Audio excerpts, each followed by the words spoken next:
Zimbardo about to step in.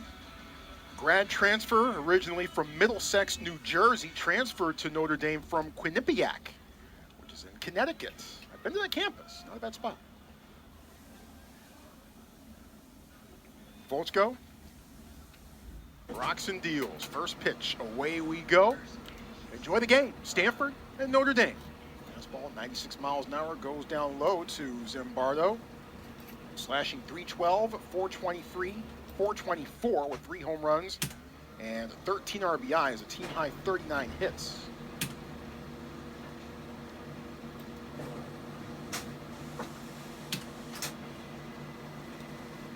Swing and a miss from Zimbardo. Volchko ends out the count, 1-1. Zimbardo on a 7-game hit streak, entering today, hitting .353 during that span. Change in speed's a little bit missing high for ball 2. Zimbardo, all Metro Athletic Conference, around all MAAC, I should say, second team last year, his final year with Quinnipiac. Slider, catches the outside corner, 2-2.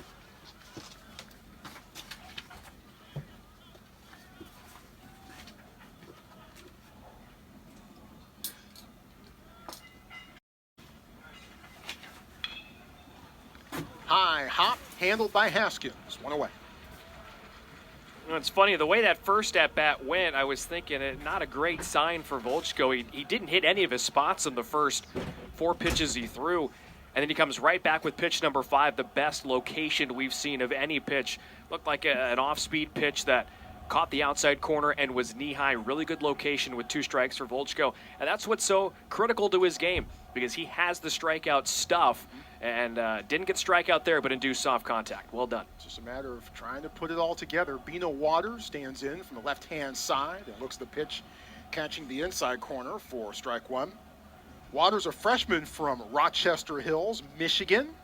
A couple of young men on this Notre Dame roster from Rochester Hills. Rolling fair. The shovel to Volchko. He is able to step on the bag in time for out number 2. Your old 4-1 in the scorebook at that time. A little indecision by Sasaki at first. He didn't know if he should take that one or not. He made the decision late, couldn't get to it. But fortunately, Joey Volchko working those PFPs, getting over there, covering the bag. Nicely done. And that eye rolling over in case he was needed, and he was. Carson Tinney, the batter, slashing 278, 454. 544, 6 home runs. That's tied for the team lead. 28 RBI. That's also tied for the team lead. As Volchko pumps that one in there, right down palm drive for strike 1. Tinney, a sophomore from Castle Pines, Colorado, went to Valor Christian High School. Pretty good athletic program, I'm told. That one was roped with foul. Some guy named Christian McCaffrey went to Valor Christian. Oh, did he? That name sound familiar? I think it rings a bell. Okay, all right. At least around these parts it does. Oh, my goodness. Has he done all right for himself? He's done okay. No balls, 2 strikes. High and outside from Volchko, 1-2 to Carson Tinney. Hard to believe we're coming up on 10 years of that Rose Bowl performance against Iowa. It'll be this fall. 10-year anniversary, that 2015 team. Fouled off, count stays at 1-2. Along the way, Stanford knocked off Notre Dame in the regular season finale. Conrad Ukrapina, the field goal at the buzzer. Sorry to give our friends watching in South Bend some bad memories. Good memories for us out here.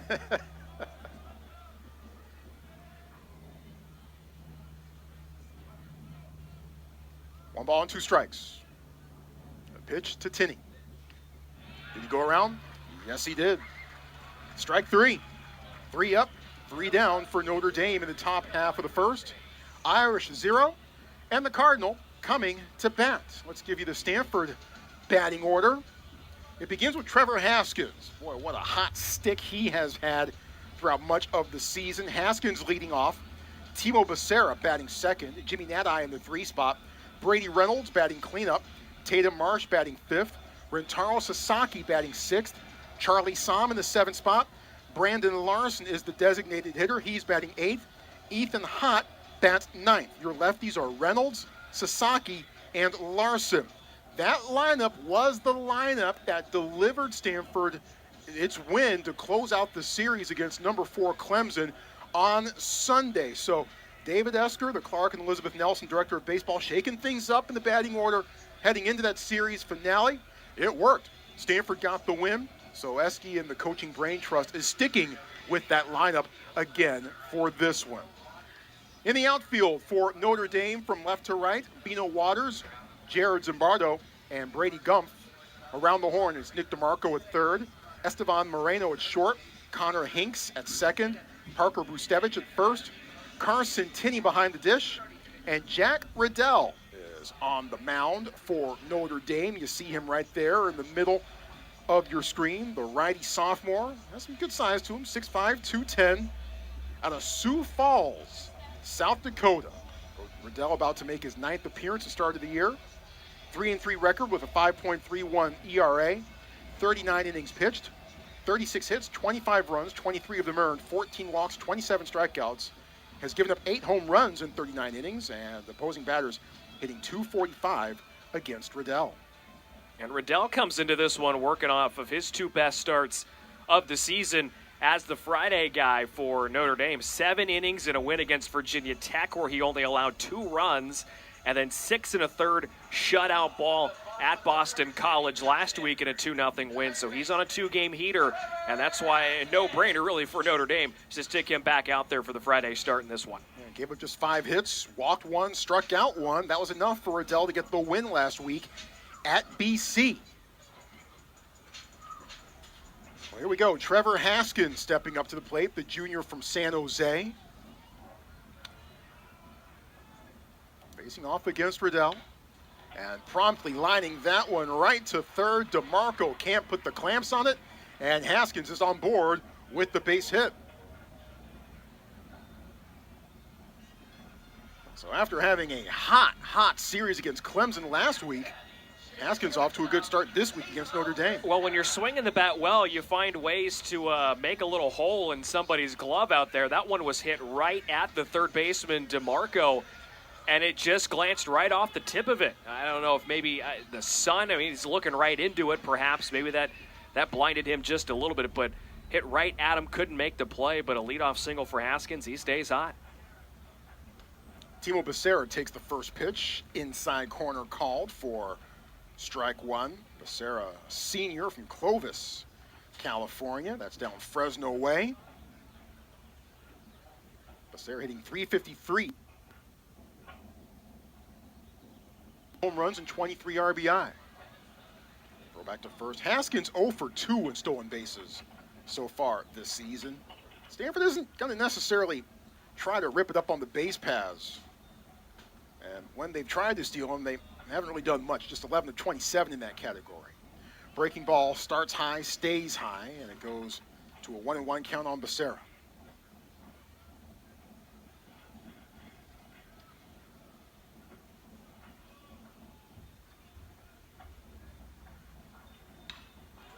In the air to right, a couple steps back for Gumpf. In the shade, makes the grab. Not a whole lot of shade to be had out there right now in the field of play. In right field and right center. But that's about where it ends. But of course, the sun setting behind the coastal foothills, behind the campus. And pretty soon, it'll be nightfall here at Sunken Diamond. Jimmy Nadai, the junior from Sydney, Australia, stepping to the plate. Nadai hitting .318 with 9 home runs and 28 driven in. As Haskins at first. High strike called by home plate umpire Gregory Street. J.R. Brown, the umpire at first, Mike Jarbo at second, and Tommy Saparulo at third.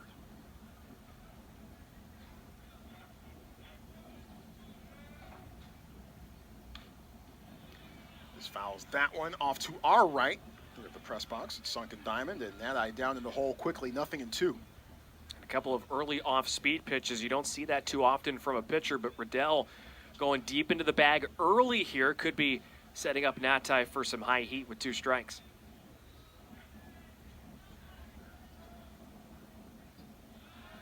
Throws back over the first. To keep Haskins in. Riddell from Sioux Falls, South Dakota. His brother Gus pitches for the Golden Gophers, Minnesota.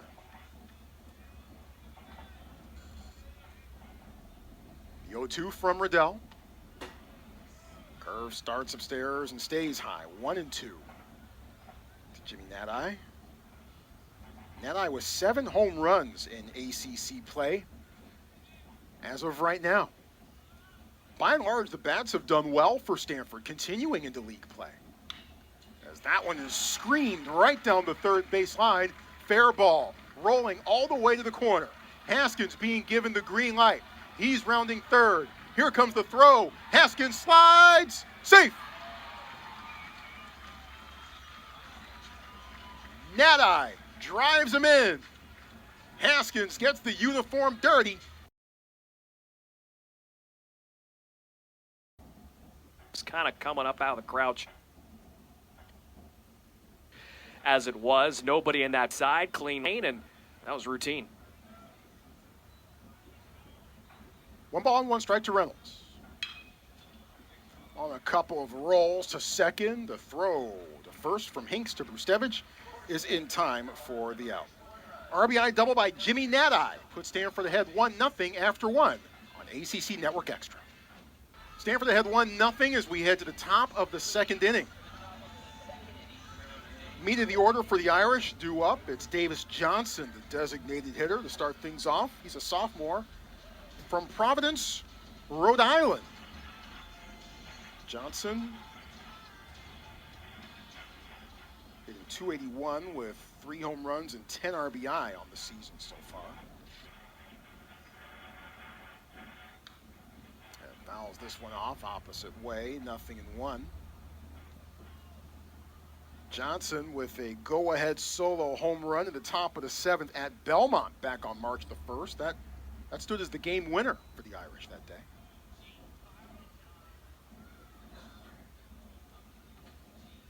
Joey Volchko deals the 0-1.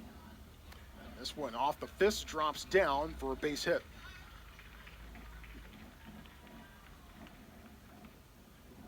So Johnson with the leadoff single.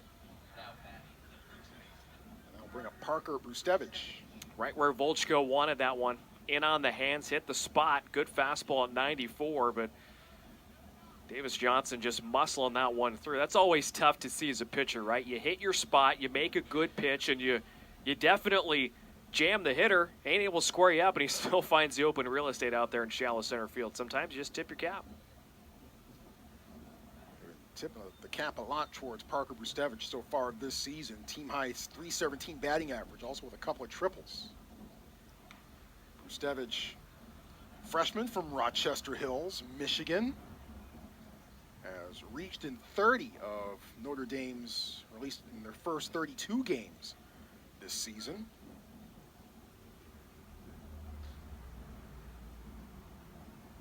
Volchko deals. Slider catches the low part of the zone. Count goes to 1 ball and 1 strike. That rare first baseman, though, that doesn't have a home run. Right, this Notre Dame team, they don't have anybody with more than 6, but they have 11 different players who have left the yard. And Brustevich, surprisingly, not one of them. As that one's fouled off, and the count goes to 1-2. And Notre Dame, as a team, batting .256 coming into this one. Not quite as impressive as I'm sure that Sean Stifler, Notre Dame head coach, would like it to be. 13th in the ACC in on-base percentage, 14th in slugging. Throw back over to first. Davis Johnson, 2 for 3 in stolen bases. Notre Dame 29-36 as a team. Irish have hit 40 home runs so far this year. Just miss, not by much. Count goes to 2-2.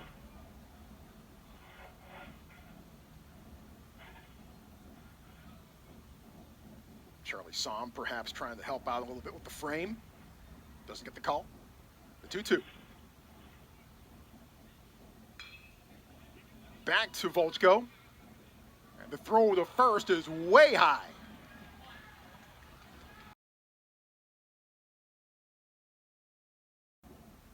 Virginia after the 2021 season.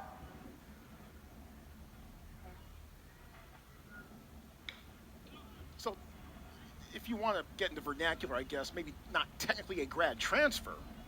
He transferred and now he's a grad student. Transfer grad? Look, the way the NCAA is right now, I'm not going to try and get into who is what. They're playing baseball is kind of the bottom line. Years of eligibility, it's all made up. None of it matters. No balls and 2 strikes. 2 on, nobody out. And Hinks waves at that one. Swing and a miss, strike 3.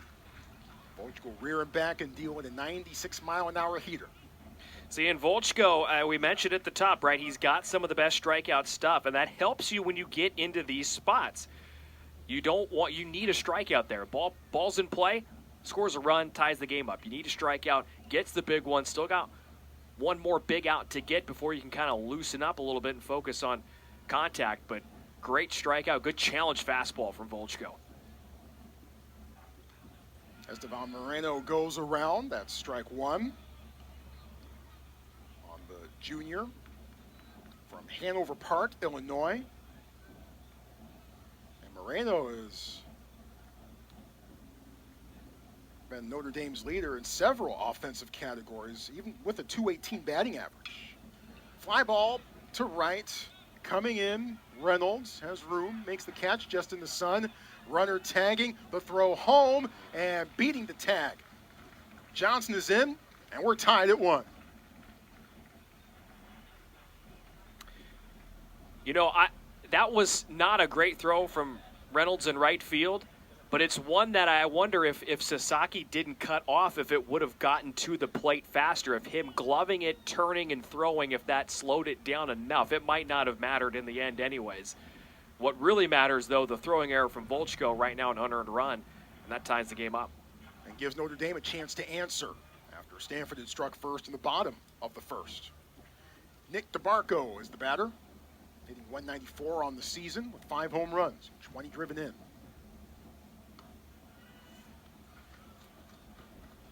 Volchko another first pitch strike. By my count, his 6th in 8 batters faced. DeMarco, a senior from St. Charles, Illinois, was the Gatorade Player of the Year from the land of Lincoln in 2021.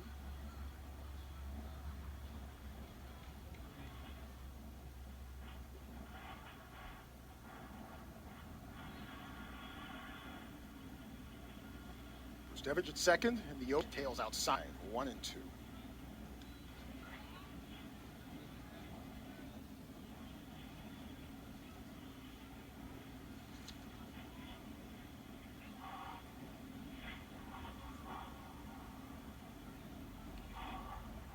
Somm able to block that one. 2-2 the count now to DeMarco, who's hitting just 160 so far this month. 4 of 25.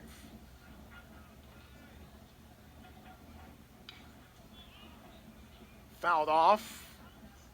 Sasaki giving chase. It lands foul. The count stays at 2-2. Notre Dame 17-17. This is their 19th road game of the season. Part of life as a northern team. We'll talk more about that later on in the show. The 2-2. Jess nicks it back to the screen. Notre Dame head coach Sean Stifler, in his 3rd year running the show in South Bend, was previously the head coach at VCU. Took the Rams to the NCAAs 3 times, including the Supers in 2015, where they lost to the Miami Hurricanes.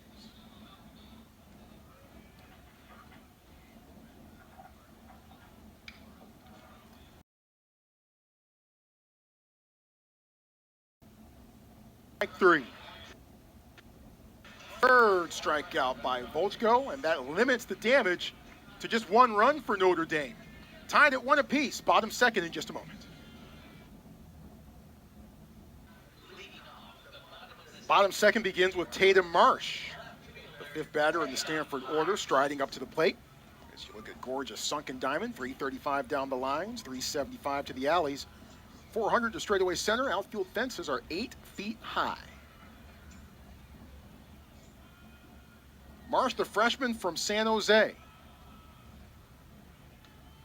from Valley Christian School, along with Trevor Haskins, who's a couple years up on Marsh. Marsh, a team-high 380 batting average. And won't get a chance to add to it on this plate appearance as he flies out to right. But Marsh also team-high 484 on-base percentage as well. Here comes Rentaro Sasaki. Sasaki on the season, batting .267 with 4 home runs and 26 RBI, batting 6th today, as he did on Sunday. He hadn't been in the number 3 in the order until the finale against Clemson on Sunday. It's been a bit of a struggle for Rentaro of late,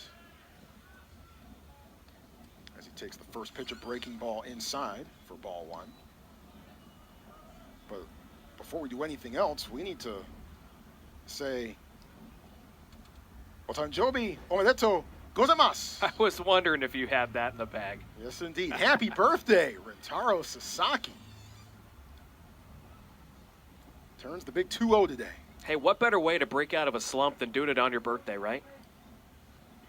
Hey, it worked for Trevor Haskins earlier this year. Sasaki looks at strike 1. Haskins had a big day on his birthday earlier this year. Riddell kind of staying away from Sasaki as of right now, 3-1. He's earned that reputation, even though the numbers haven't shown it. Everybody knows about this guy, and that changes the way you approach him as a pitcher, even if he's in a skid. High strike called. Last 13 games entering today, Sasaki hitting just 132 with no extra base hits, 7 of 53. Count full. Off the fist, slow roller, scooped up by the shortstop Moreno, who's all the way over on that side, and he's able to shovel it over to Bustevich for the out. Had a couple of G6-3s when balls hit to the right side.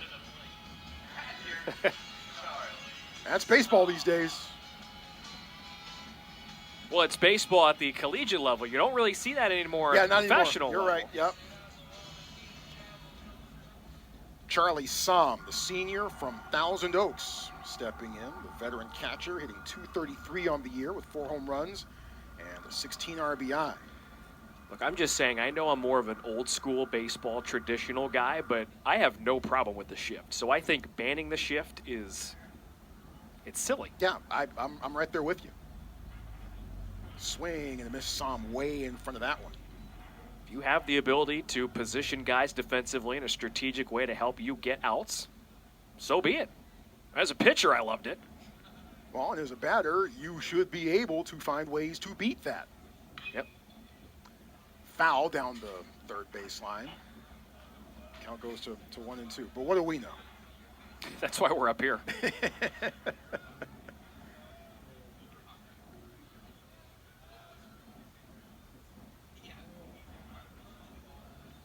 Som stepping back in, had a solo home run at North Carolina back on March 9th.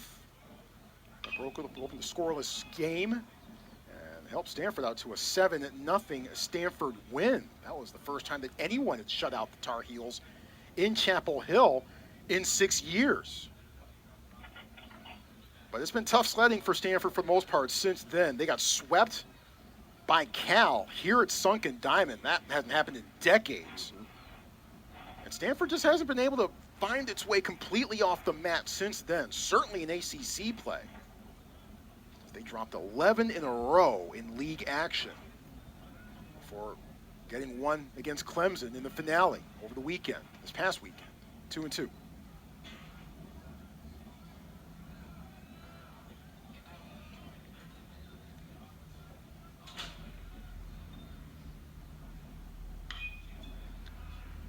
Bounces foul once again. A month ago, Stanford was number 14 in the polls, 15-3,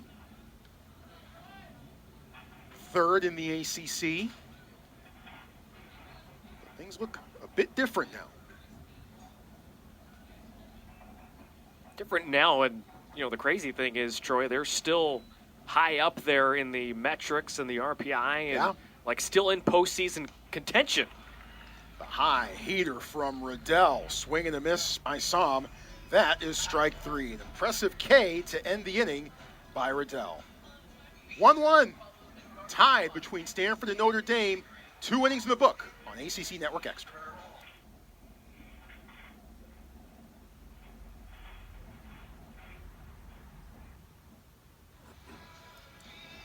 Two innings into the series opener between Stanford and Notre Dame. Irish 1, Cardinal 1. Thanks for joining us here on ACC Network Extra. I'm Troy Clarity.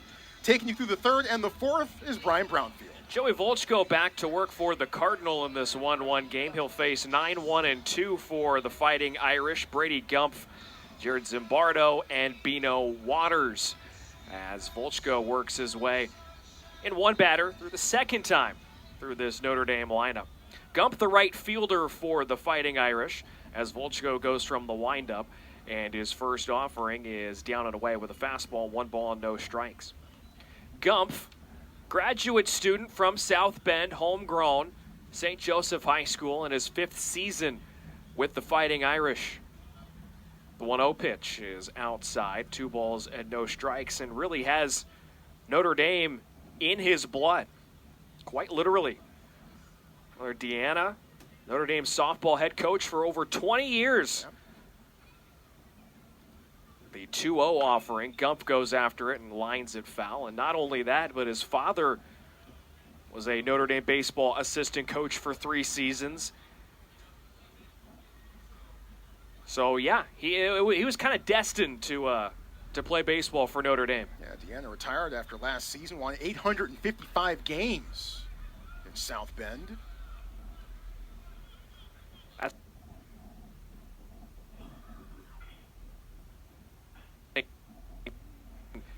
At 226 on the season. He's got 3 home runs. He's driven home 11. Wind up, and the pitch is tapped over the mound, behind the bag at second and through for a leadoff single for Brady Gumpf. So that's the second consecutive inning that Notre Dame has gotten its leadoff batter aboard against Joey Volchko. Boy, that just squeezed right through the window between Becerra at short and Nadai at second. Just able to get through into the outfield for a base hit. Rolls the lineup back to the top for Zimbardo. Zimbardo opened up the game by bouncing out on a couple of bounces to Trevor Haskins at third. So what kind of adjustments now can Joey Volchko make here this second time through? That's been a trouble spot for him over his last couple of starts. Bunt shown, bunt all the way back and high off the netting. Back off to our right, so the bunt unsuccessful, and it's 0-1. Volchko with 3 strikeouts, his first time through the order. And this is his 10th batter faced. He is now dealt 7 first pitch strikes. No walks. That throwing error, however, the big play against Volchko to this point. Bunt shown again, fastball high and tight. 1 ball and 1 strike. I'd say that first time through for Volchko was about as good as we've seen over the last couple of starts for Volchko, and really for a lot of Stanford starting pitchers, the way they've struggled to get things going in conference play as of late. 1-1, bunt on again. Bunt popped up, back to the mound. Volchko catches it. He rolls it over to first base. It'll be late. But the bunt unsuccessful. It stayed on for a few pitches. Zimbardo just couldn't get one down, popped it up.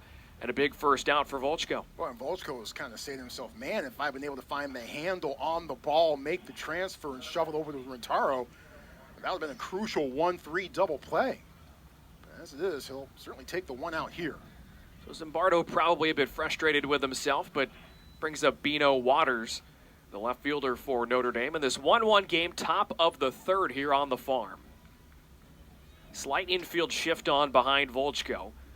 Upright stance for Waters, and the first pitch is a fastball, just misses the corner. 1 ball and no strikes. Waters with 3 straight multi-hit games coming into today. A 4-game hit streak overall. The pitch is just in tight. So just missing in, just missing out on back-to-back pitches for Volchko. He's behind in the count 2-0 to Waters. Volchko's lost his last 2 starts. Middle of his season is where he found the most success. The 2-0 is just upstairs again. And now it's 3-0. Settled into a rhythm as the calendar turned into the month of March, but hasn't been able to replicate that, really starting with his start in the Duke series. 3-0 pitch to Waters, poured in for a strike. It's 3-1. He's allowed at least 4 runs in each of his last 5 starts, and has only gotten to the 6th inning in 1 of those outings. The 3-1 pitch is swung on and missed, pulling off a fastball on the outside corner as Waters. So from 3-0 to 3-2. Now Volchko battling back here to try to make it a full count, and does with a filthy fastball that Waters couldn't catch up to. Let's see if they put the runner in motion at first. It's Gumpf. He runs, and the pitch is fouled back to the screen.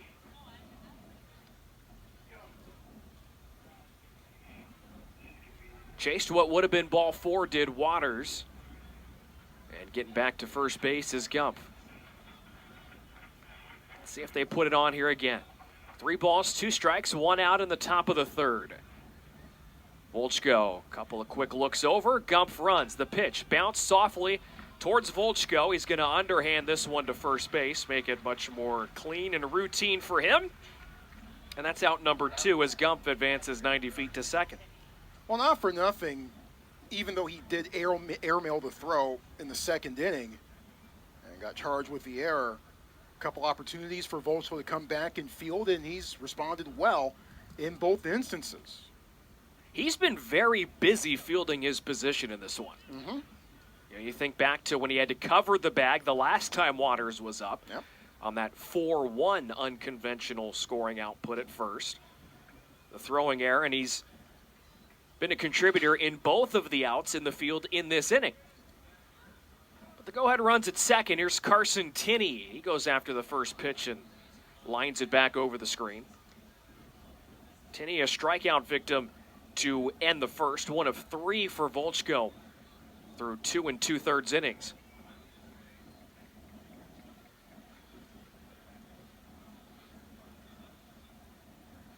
He's a .412 hitter with runners in scoring position. He likes these spots. That's why he's batting 3rd for Notre Dame. Catches the outside corner, and now it's 0-2 on veteran backstop. Yeah, Volchko just kind of dropped that one down in there.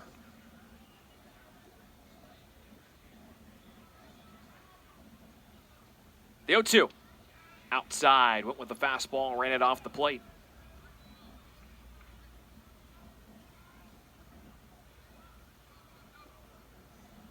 One ball, 2 strikes on Tinney. Johnson on deck. Creeping in at second is Natai. Here's the pitch. It's lifted in the air to right field. It'll send Reynolds back. He's all the way to the track. He looks up. Get out of here, baseball. That ball just kept on carrying for Carson Tinney, who leaves the yard opposite field to right for his 7th home run of the season. And Notre Dame makes it a 3-1 game here in the 3rd. Well, entering today, there was a 3-way tie for the top spot in home runs between Bino Waters, Esteban Moreno, and Carson Tinney. Well, Tinney has the lead now by himself. Towering shot to right center. Got out of here 394 feet. One of the first real bad pitches that Volchko has had tonight, with that fastball just up in the zone. Here's Davis Johnson. He takes a high strike. It just barely caught the letters. 0-1 on Johnson.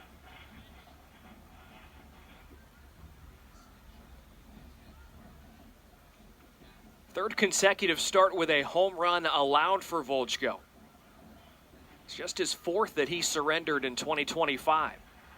The 0-1 pitch is fouled off at the plate, so after the home run, he's ahead in the count 0-2.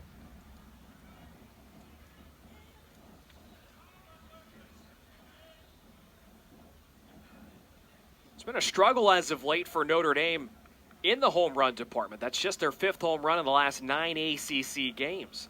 That's up and away, 1 ball and 2 strikes.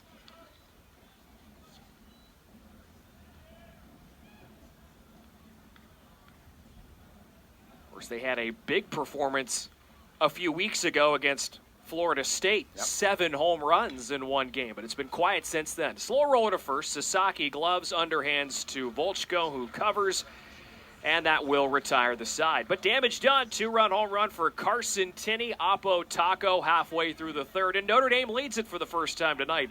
They're in front, 3-1.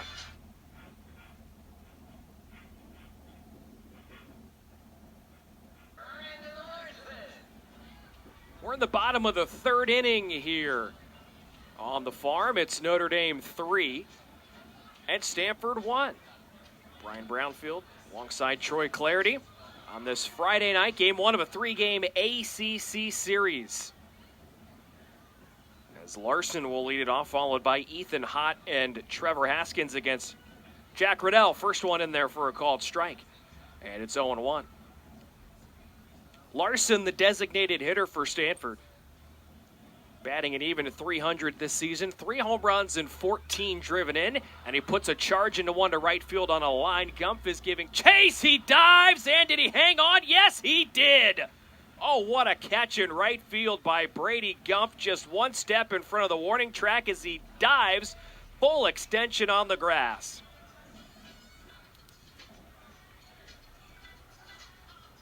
Brady Gumpf, 6'2", and he needed all of that plus his wingspan. Brady Gumpf or Brady Gumby? What a play to start the bottom of the third inning. Gumpf singled last inning and contributes in the field there as Hott takes one up and in. I think it hit the bat perhaps as he was trying to bunt. He goes down in a heap. The helmet comes off. He is walking towards first base, and I think that one might have actually hit him. I thought at first glance it got him in the bat as he was trying to bunt, and he was just spinning out of the way. But some sweet chin music, and Ethan Hott, good to see that he's okay.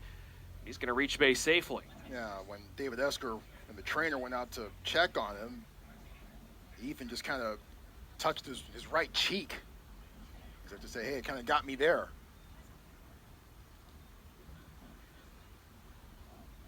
They'll make sure that everything is in place and in working order.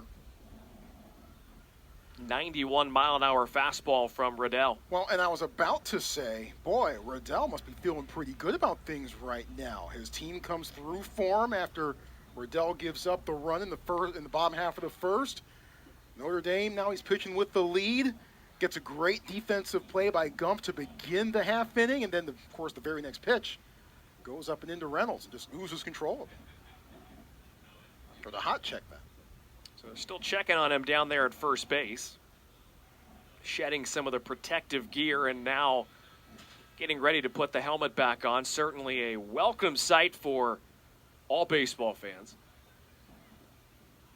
As he gives a couple of nods over there at first base saying, no, I'm good, man. Let's go. Well, and Hott has been back in center field for Stanford ever since Charlie Bates was hurt out in the field during that Cal series. The terrific freshman who've been having a fantastic campaign up until that point. We haven't seen Charlie since the Cal series, and that was a month ago. Obviously, we saw a lot of Hott last year, but Bates was playing so well, the coaches had no choice but to keep him in the lineup until he finally got hurt. First one to Trevor Haskins. He goes after it. Comes up empty. It's 0-1 as Stanford goes back to the top of the order. Haskins opened up the game with a line drive single off the glove of the third baseman DeMarco on the game's very first pitch. upright stance and a throw back to first base. Hott in there safely. And Haskins was money last week. He certainly brought his bat with him to Clemson. 4 hits apiece in the second and the third games of the series. 2 home runs and 5 driven in. Haskins also ranks 7th in the ACC in home runs as he takes down and away. He's left the yard 11 times and a team best 34 runs batted in. Yeah, if in a 3-game series you come away with it with your slash line 600, 600, 1133, is that good? I think that's pretty dang good. The 1-1, Hott bluffs, and Haskins fouls it back. And look, I mean, that's why David Esker has him in the leadoff spot. It's unconventional if you think about the way baseball's been played for, well over 100 years, but you really want your best hitters to get up to the plate as many times as possible, and you're going to do that if you're the leadoff hitter. Yeah.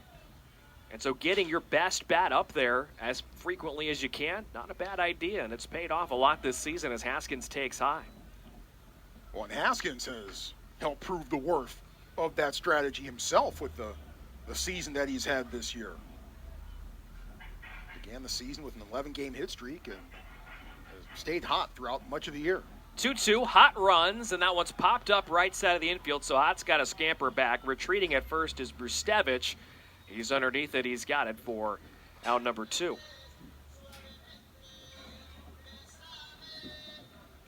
So 2 down here in the home half of the third for Stanford, and Timo Becerra will bat next.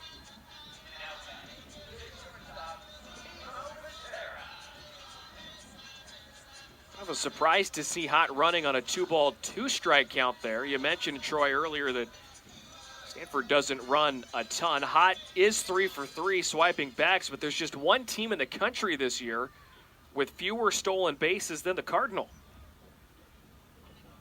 Can you name the one team? No. It's a strike on the outside corner. I wonder if we were playing this game, if I could give you 50 guesses. Do you think you could get it within the 50? Not without help. Yeah, it's Oral Roberts, the only team in the country. Oh, of course. Yeah, right. That one is fouled away, and they only have 1 fewer stolen bases. A team just 10 this season. Stanford with 11 on the year, and Becerra now behind in the count 0-2. Becerra flew out to right field, his only at bat so far. Stanford down 3-1 here in the bottom of the third. Hott with a modest lead, but extending it slightly, and a throw goes to first. You can't steal if you go to Oral Roberts, right? I guess not. I feel like there's an underlying message there that I'm not picking up on. It's too early in the game for that. Hott runs, the pitch is high, throw goes down to second, and it fell out of the glove of Hinks. Oh, but Hott came off the bag at second and then was tagged out by Hinks, and they're saying for now, tentatively, hold the phone here, they're saying tentatively out number 3, and David Esker immediately comes out and says, you got to take a look at this. Yeah, the ball clearly rolled out of Hinks's glove on the ground at around the time in which Hott arrived at the bag. Now, the exact timing of sequence in a bit of question right now with Mike Jarbo, the second base umpire, getting queried by David Esker right now.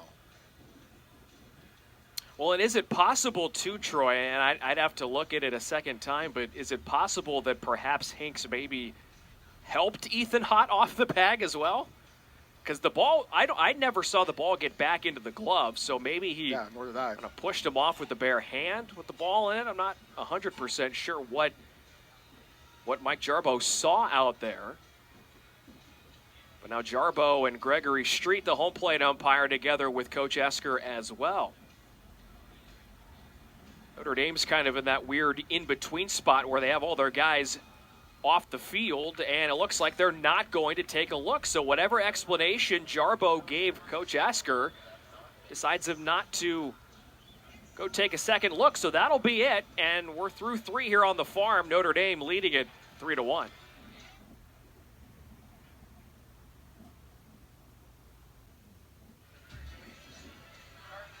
It's the top of the fourth inning here at Sunken Diamond. It's Notre Dame 3 and Stanford 1.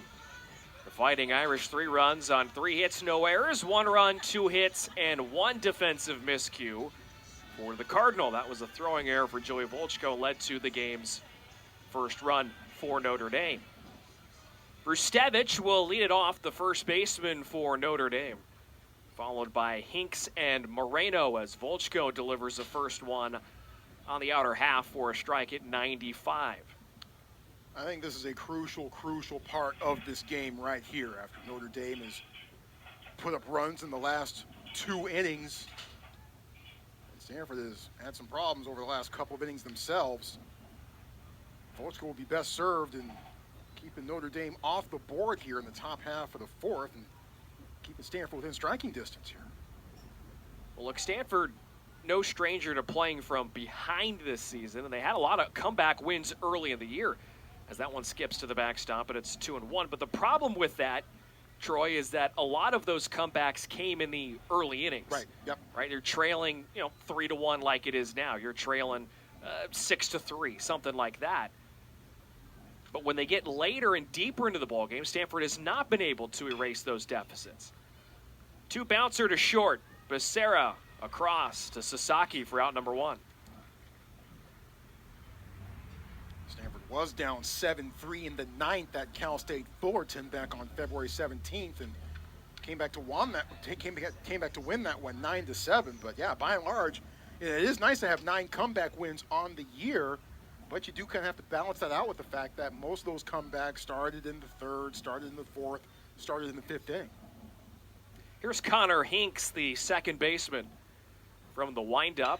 And the first pitch is scalded on 1 hop to second, knocked down by Natai, shovels it over to first in time. Sliding head first on a dive was Hinks. He couldn't beat it out. So Natai able to do all he can to knock that one down and get out number 2. Boy, and Natai just did not give up on that play at all. And that was a pretty difficult one, making the play on the run, batting it in the air, bobbling it, trying to find the handle, and trying to find an accurate shovel to the first baseman. Not easy to do all 4 of those things pretty much at the exact same time, but Natai didn't give up on it. Crossed them all off the bingo card on out number 2 as Estevan Moreno takes off the plate for ball 1. 1 ball and no strikes, top of the 4th inning here. 3-1, Notre Dame in front. Volchko deals, and that one swung on and missed. Took something off as it darted down in the zone. Moreno has struck out 12 times in his last 22 at-bats. 1-1, not going to strike out there. Troy Clardy puts the kiss of death on Joey Volchko. Sorry. As Moreno sends one up the middle for a 2-out knock. Well, Moreno's had a productive game, right? Sacrifice fly in the 2nd inning to score the first run for Notre Dame, and then singles there. So he's seen enough of Volchko to like what he's getting so far. And he'll keep this inning afloat for Nick DeMarco. DeMarco, a strikeout victim, his only at-bat. That came to end the 2nd. Called strike on the inside corner, one that DeMarco doesn't like, but it did in fact clip the inside part of the zone. 0-1 on Notre Dame's third baseman. Inching off the bag at first is Moreno. He's not running, and that ball is launched into left field. Marsh is drifting back. He has a beat on it and makes the catch a few paces shy of the warning track to end the top of the 4th. So a 2-out knock, nothing else going on for Notre Dame, and we're halfway through 4. Stanford trails Notre Dame by a score of 3-1.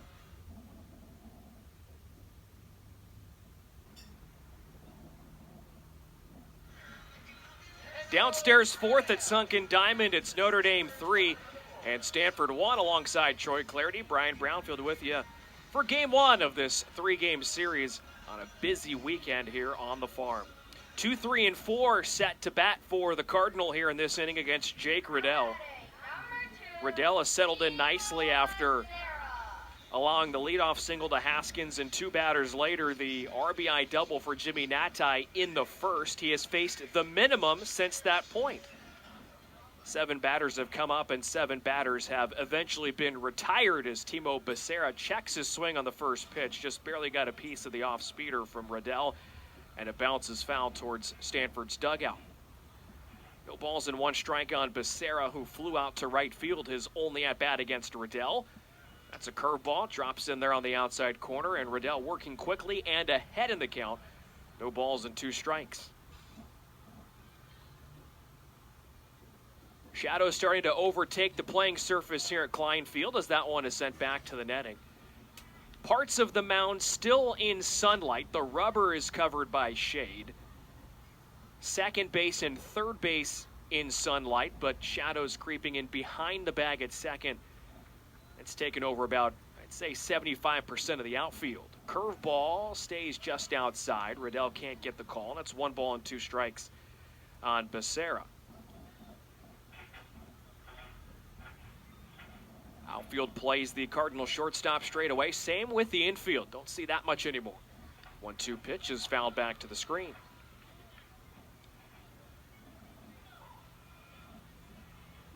Mentioned a lot going on the farm. It'll be a fun one here this weekend at Sunken Diamond with a lot of extra foot traffic tomorrow because there's a big game going on next door at Stanford Stadium. That's outside. 2 balls and 2 strikes.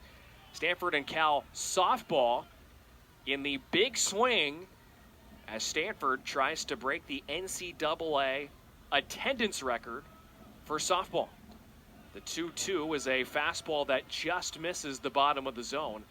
It's 3 balls and 2 strikes. Troy, that's all part of Cardinal Palooza, as pretty much all of the spring sports that are in action that have home-based competitions, they'll be playing tomorrow as Becerra fouls that one off.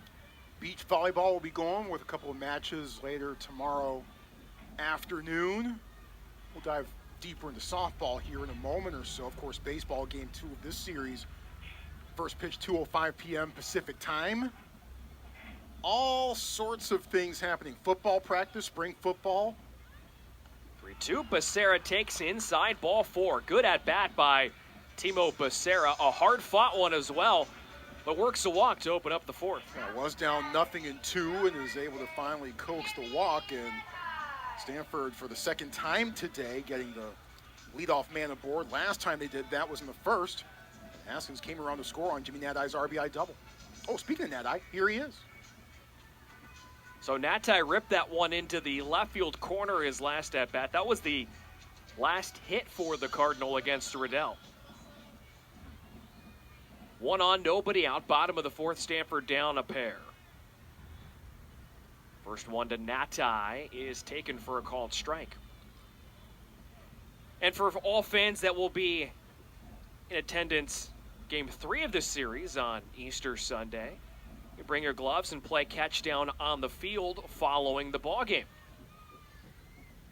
The 0-1 pitch is popped up behind second base. Hanks is going out. It's going to carry all the way out to Zimbardo in shallow center, and he's underneath it for the out. So 1 away here in the inning. And yeah, let's talk a little big swing out at Stanford Stadium for those of you who maybe haven't been following. Stanford softball playing in Stanford Stadium this season with their facility under construction, getting a new one set for the 2026 campaign. So they've turned the football stadium into a softball stadium, and they're trying to break the all-time NCAA single-game attendance record as the throw goes back to first base and Becerra is in there safely. The record was set last season during Session 2 of the Women's College World Series in Oklahoma City, 12,566. First one upstairs to Brady Reynolds, and they are on pace to come very close and perhaps break that. Walk-up might be the determining factor. Yeah. As they've gone into 5 figures in tickets sold for tomorrow. The 1-0 pitch, Reynolds taps it foul. And while they're over 11,000 as well, that doesn't account student tickets. Sure, yep. So that number is likely to be higher. And certainly Stanford is on pace to break the regular season record, which Oklahoma already had the record, and then they broke their own record this season with over 9,000 in a game a couple of weeks ago. As Reynolds lines one deep to right field, Gumpf is going back. He's on the track, and he makes the catch, drops it on the exchange, but fires it back into second base for out number 2. Good contact by Reynolds, just didn't quite have enough to get out of the park. But yeah, I'm looking forward to being on the call for that one on ACC Network Extra tomorrow at Stanford Stadium, and having been to a game or two over there in that facility for that purpose, somehow it works. Oh, man. It works. First one to Tatum Marsh is back to the screen. I was talking to Jessica Allister, the softball head coach for Stanford, the other day, and she said, look, it doesn't feel like the novelty that it should be now. The team has adjusted quite well to it. Certainly much more of a hitter's park than the previous facility was. Stanford's already hit 78 home runs in softball this year. The 0-1 is fouled back. I think it got a piece of Gregory Street, our home plate umpire. But look, I'll say not all of those home runs that Stanford has hit has been a product of the fact that it's a hitter-friendly ballpark. They've hit a lot of home runs on the road this year as well, legit. Despite the fact that it is very shallow in right field, just above the NCAA minimum, as Becerra is back in at first again. Yeah, minimum is 190. Stanford able to shoehorn it in there. I was talking to a Stanford athletics official earlier this week, and he said the first time they ran the tape out to right field, they got to about 192. Yeah, I was told like 190 and 6 inches was about where they were able to, I think, officially get it by the time Game 1 took place. But yeah, so if you're listening to us tonight and you're in the Bay Area, or heck, if you're within driving distance, get out here and be a part of NCAA history tomorrow afternoon. As Becerra lifts one in the air down the right field line, and it goes foul. Yeah, the difference here is that the seating has been in the lower deck exclusively for softball games so far this season, but they're also opening up the upper deck to try to help break the record here. If they stayed with the lower deck seating, that gets you around 6,700, I'm told. Open up the upper deck, opens up a lot of possibilities. Stanford and Callan, game 2 of their series going on right now across the way. That one was outside. Throw down to second is in time, and Becerra is caught trying to steal second. It's the second time tonight that Stanford has ended an inning in that fashion, and it's already the third runner that Tinney has thrown out tonight. As we head to the 5th, Notre Dame leads it 3-1, and make sure you come out to Big Game.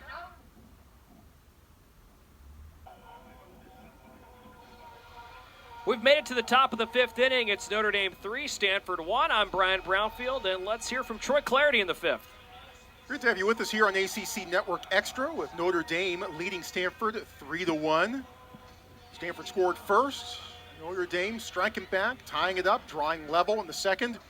And then a 2-run shot by Carson Tinney in the third. As of right now, is the difference in this one as you look at the scene beyond Sunken Diamond. And now inside the ballpark, Brady Gumpf looks at a ball low and in from Joey Volchko. Gumpf singled and scored in the third inning. Gumpf also had a terrific leaping grab in right field to rob Brandon Larson of a base hit back in the third. Gumpf thinks about it, upstairs and outside, 2-0. Gumpf from St. Joseph High School, which is about a mile south of Notre Dame's campus in South Bend. Couple of hops and a roll to short. And Becerra to Sasaki for out number 1.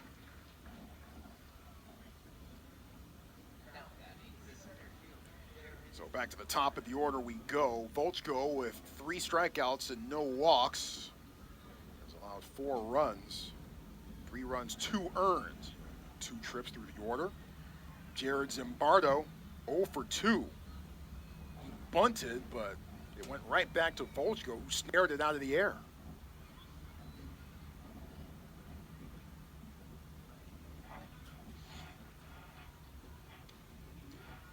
.94 miles an hour, right down Palm Drive. Strike 1 called on Zimbardo.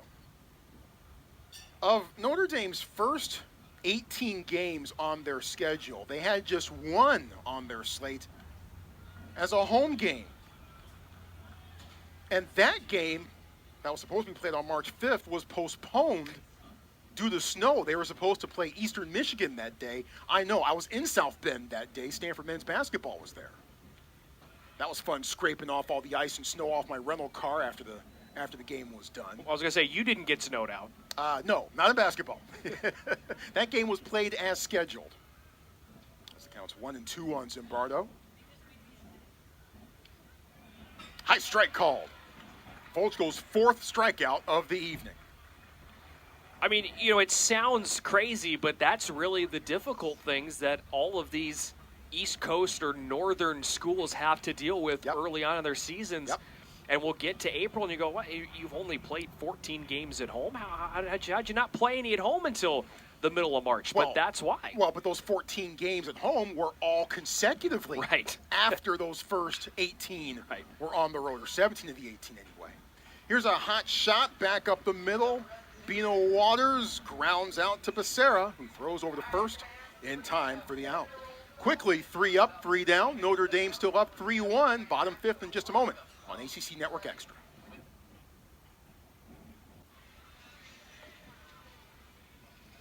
Bottom of the 5th inning, with Notre Dame leading Stanford 3-1. Troy Clarity and Brian Brownfield here with you. Tatum Marsh goes back to the plate to continue the plate appearance that ended the bottom half of the 4th inning when Timo Becerra was caught stealing second.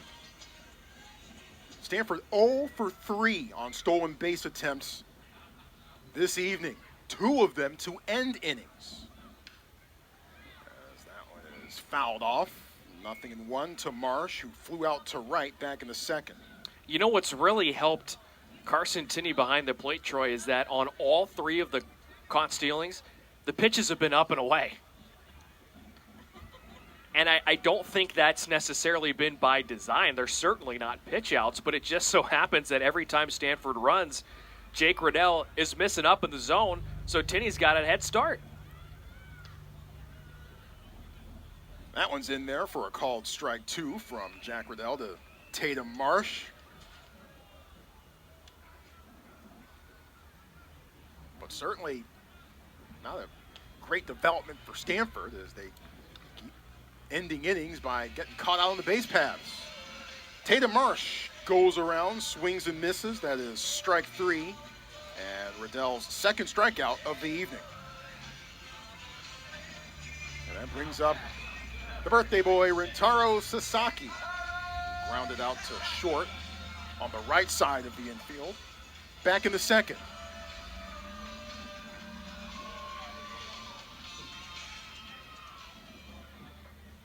Shift is on for Sasaki. With Nick DeMarco, the lone infielder between the second and third base bags.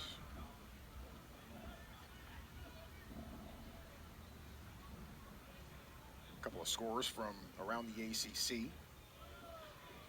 As Boston College knocked off Wake Forest in Winston-Salem today. 7-2 was that final. The 2-0 from Riddell, who's largely stayed away from Sasaki, but he sends this one super high and comes down in foul territory to Brustevich. That's one of the higher pop-ups I have seen here.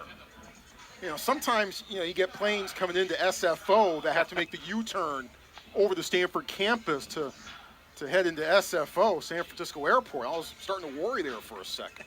No flashing lights on that one. That could have been a problem. FAA might have got a couple phone calls on that one. Yeah, nicely done by Brustevich to hang with that one, too. Yeah. I mean, that thing starts to drift with you. There's a little bit of a breeze. That can be a tough hang. Yeah, that's not easy. That's not an easy play to make sometimes. Som watches the curve float right down the middle for strike 1. Som struck out to end the second. Clemson held off Louisville 2-1, the final from upstate South Carolina. North Carolina beat Virginia Tech today, 9-6 in Blacksburg. Game in progress right now, the U leading Georgia Tech 4-1. Som waves at that one from Riddell, 1-2. So Georgia Tech, I mean, they came here to Stanford and took care of business, sweeping the Cardinal in 3 games. Tech has been impressive so far this season. Called strike 3. Jack Riddell hasn't been too bad himself either. His 3rd strikeout of the evening. And Riddell makes quick work of the Cardinal in the bottom half of the 5th. 3-1, Notre Dame leading Stanford after 5 on ACC Network Extra.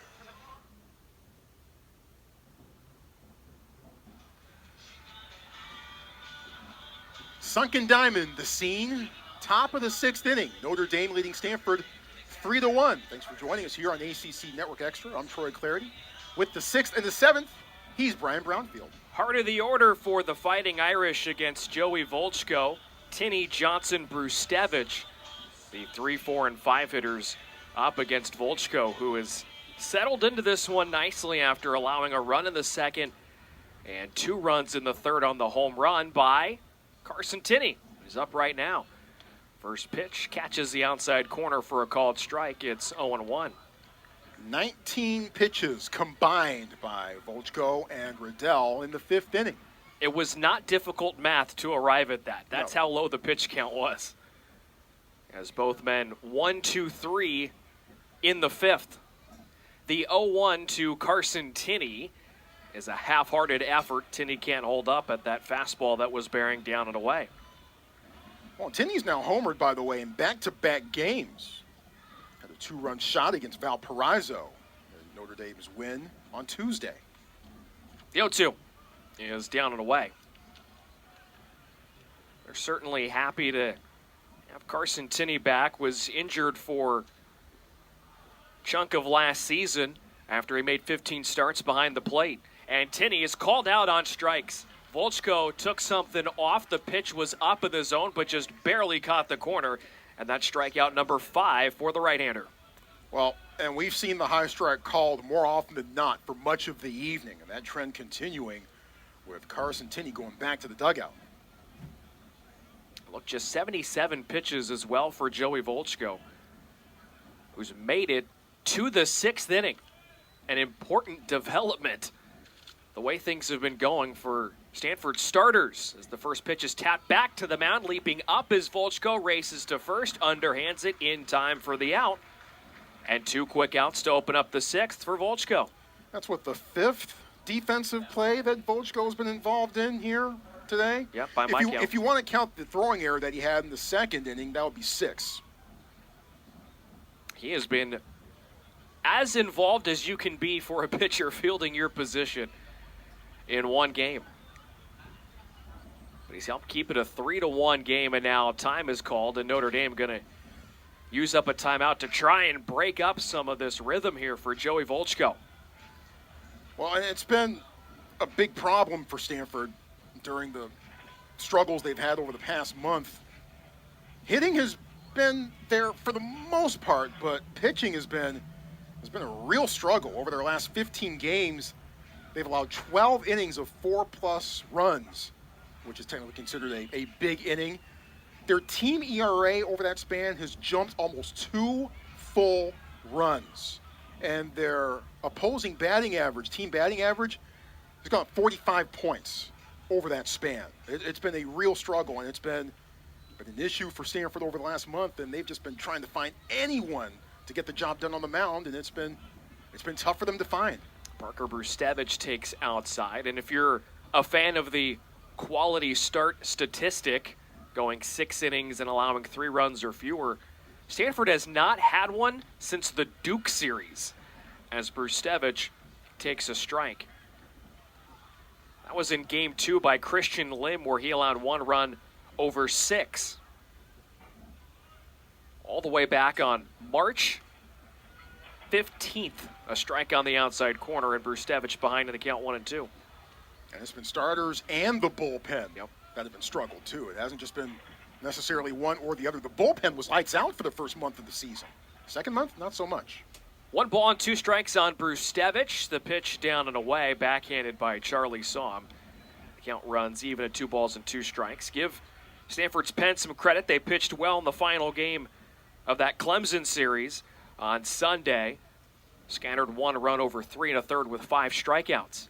Here's the 2-2 pitch Just getting a piece of it as Brustevich stays alive as he fouls it back to the backstop. But Volchko doing what you need your Friday guy to do. Set the tone on the mound for the rest of the series. Now Stanford just needs the bats to wake up a little bit. Volchko shakes once, and his 2-2 offering is right there. I thought for a called third strike, but it was just a touch up. One of the few times we haven't seen a high strike called tonight. And the count goes full, 3 balls and 2 strikes on the Notre Dame first baseman. Volchko wastes no time. Here's the payoff. Inside out swing sent to right. Reynolds froze, comes in one step, makes the catch. And another 1-2-3 inning for Volchko, who's retired 7 in a row. Halfway through the 6th, it's Notre Dame 3 and Stanford 1.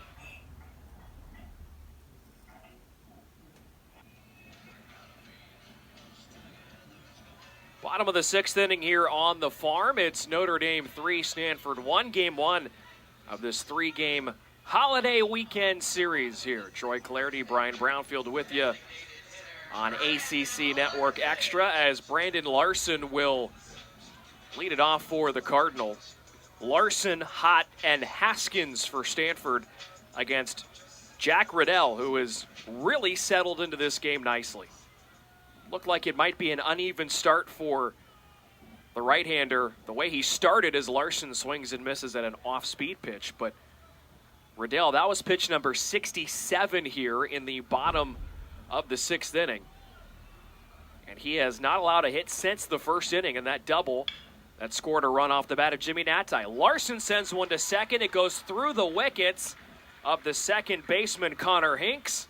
And that should be an E4 to open up the bottom of the 6th inning. In a way, it's been going for Stanford. They'll take anything.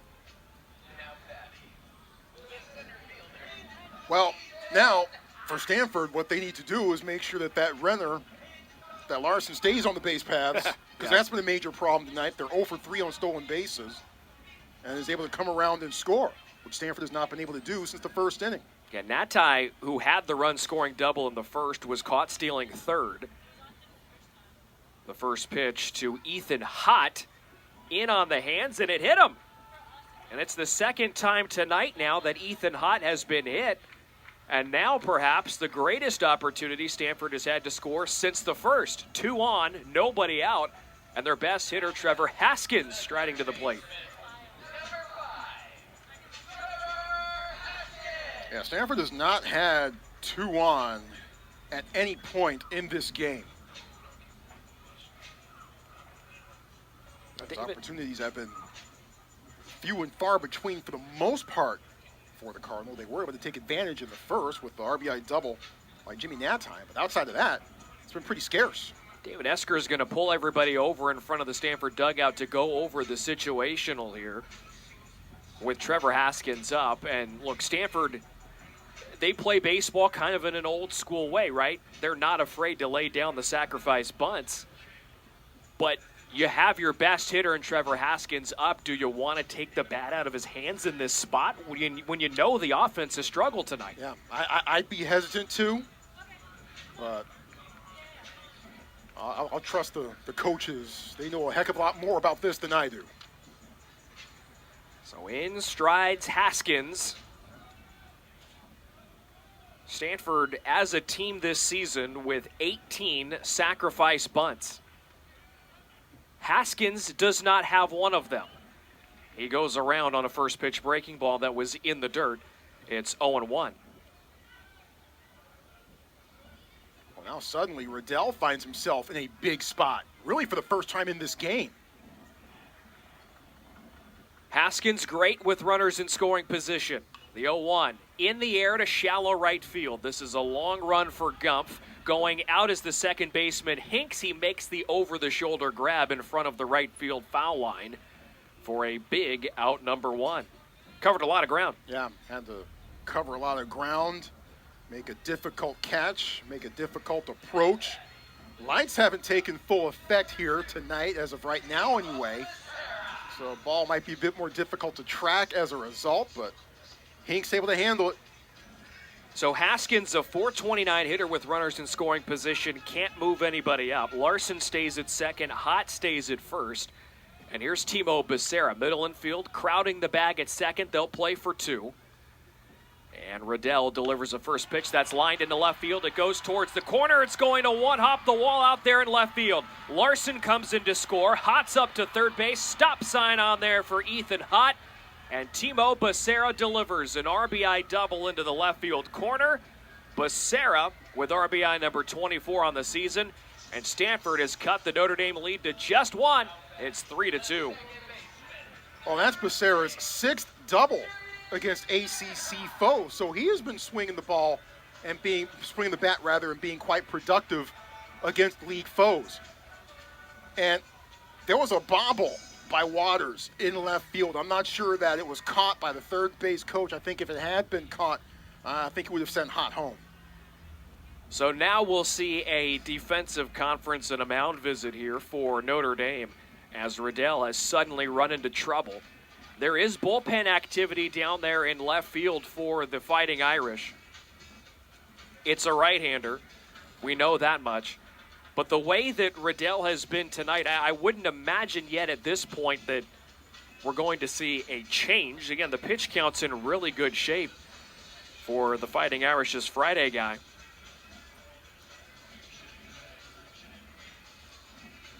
Boy, and Riddell, as of right now, still with a quality outing, or at least with a very good outing, which would be his third consecutive. Young man who played in the 2017 Little League World Series. How about that? 2017, you said? Yep, 2017 Little League World Series. Now he's here.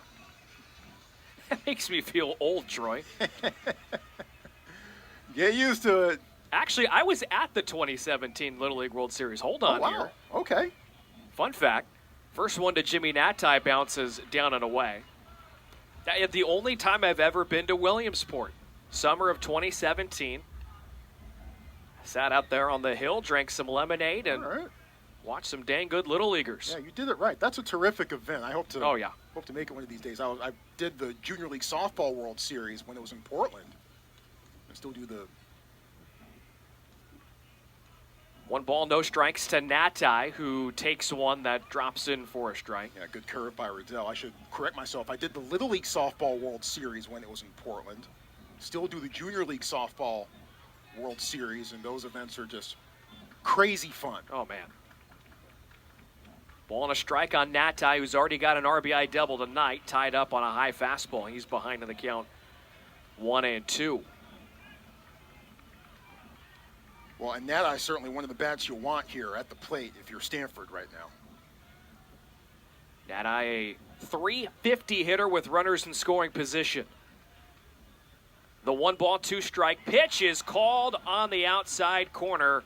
Strike 3. It's a fastball at 92, planted right on the edge of the zone, and Natai can't tie this thing up, and the burden will rest on the right-handed bat, Brady Reynolds. Boy, that was a filthy, filthy pitch by Jack Riddell. What a big spot for that young man to come through in. So 2 down, and Riddell trying to keep Notre Dame in front. He's got to get past Reynolds first, who's 0 for 2 tonight. Time called again. This time it's Tinney who's walking out there. And perhaps a conversation of, well, who would you rather face? Do you want to go after Brady Reynolds, or do you want Tatum Marsh, who's in the on-deck circle?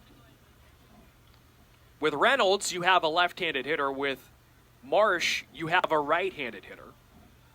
And so perhaps that weighs into consideration here. Or at least the message could be, hey, just don't leave him anything center cut here because we have the base open. But Reynolds quiet tonight against Riddell. Bounced out to short in the first. That was technically on the right side of the infield, which is where Moreno is playing right now. First one is a breaking ball that stays high, and then he flew out to right field in the fourth. So 3 infielders on the right side for Notre Dame. Outfield playing straight away, and the 1-0 pitch flutters away. Went with the changeup, and it's 2 balls and no strikes.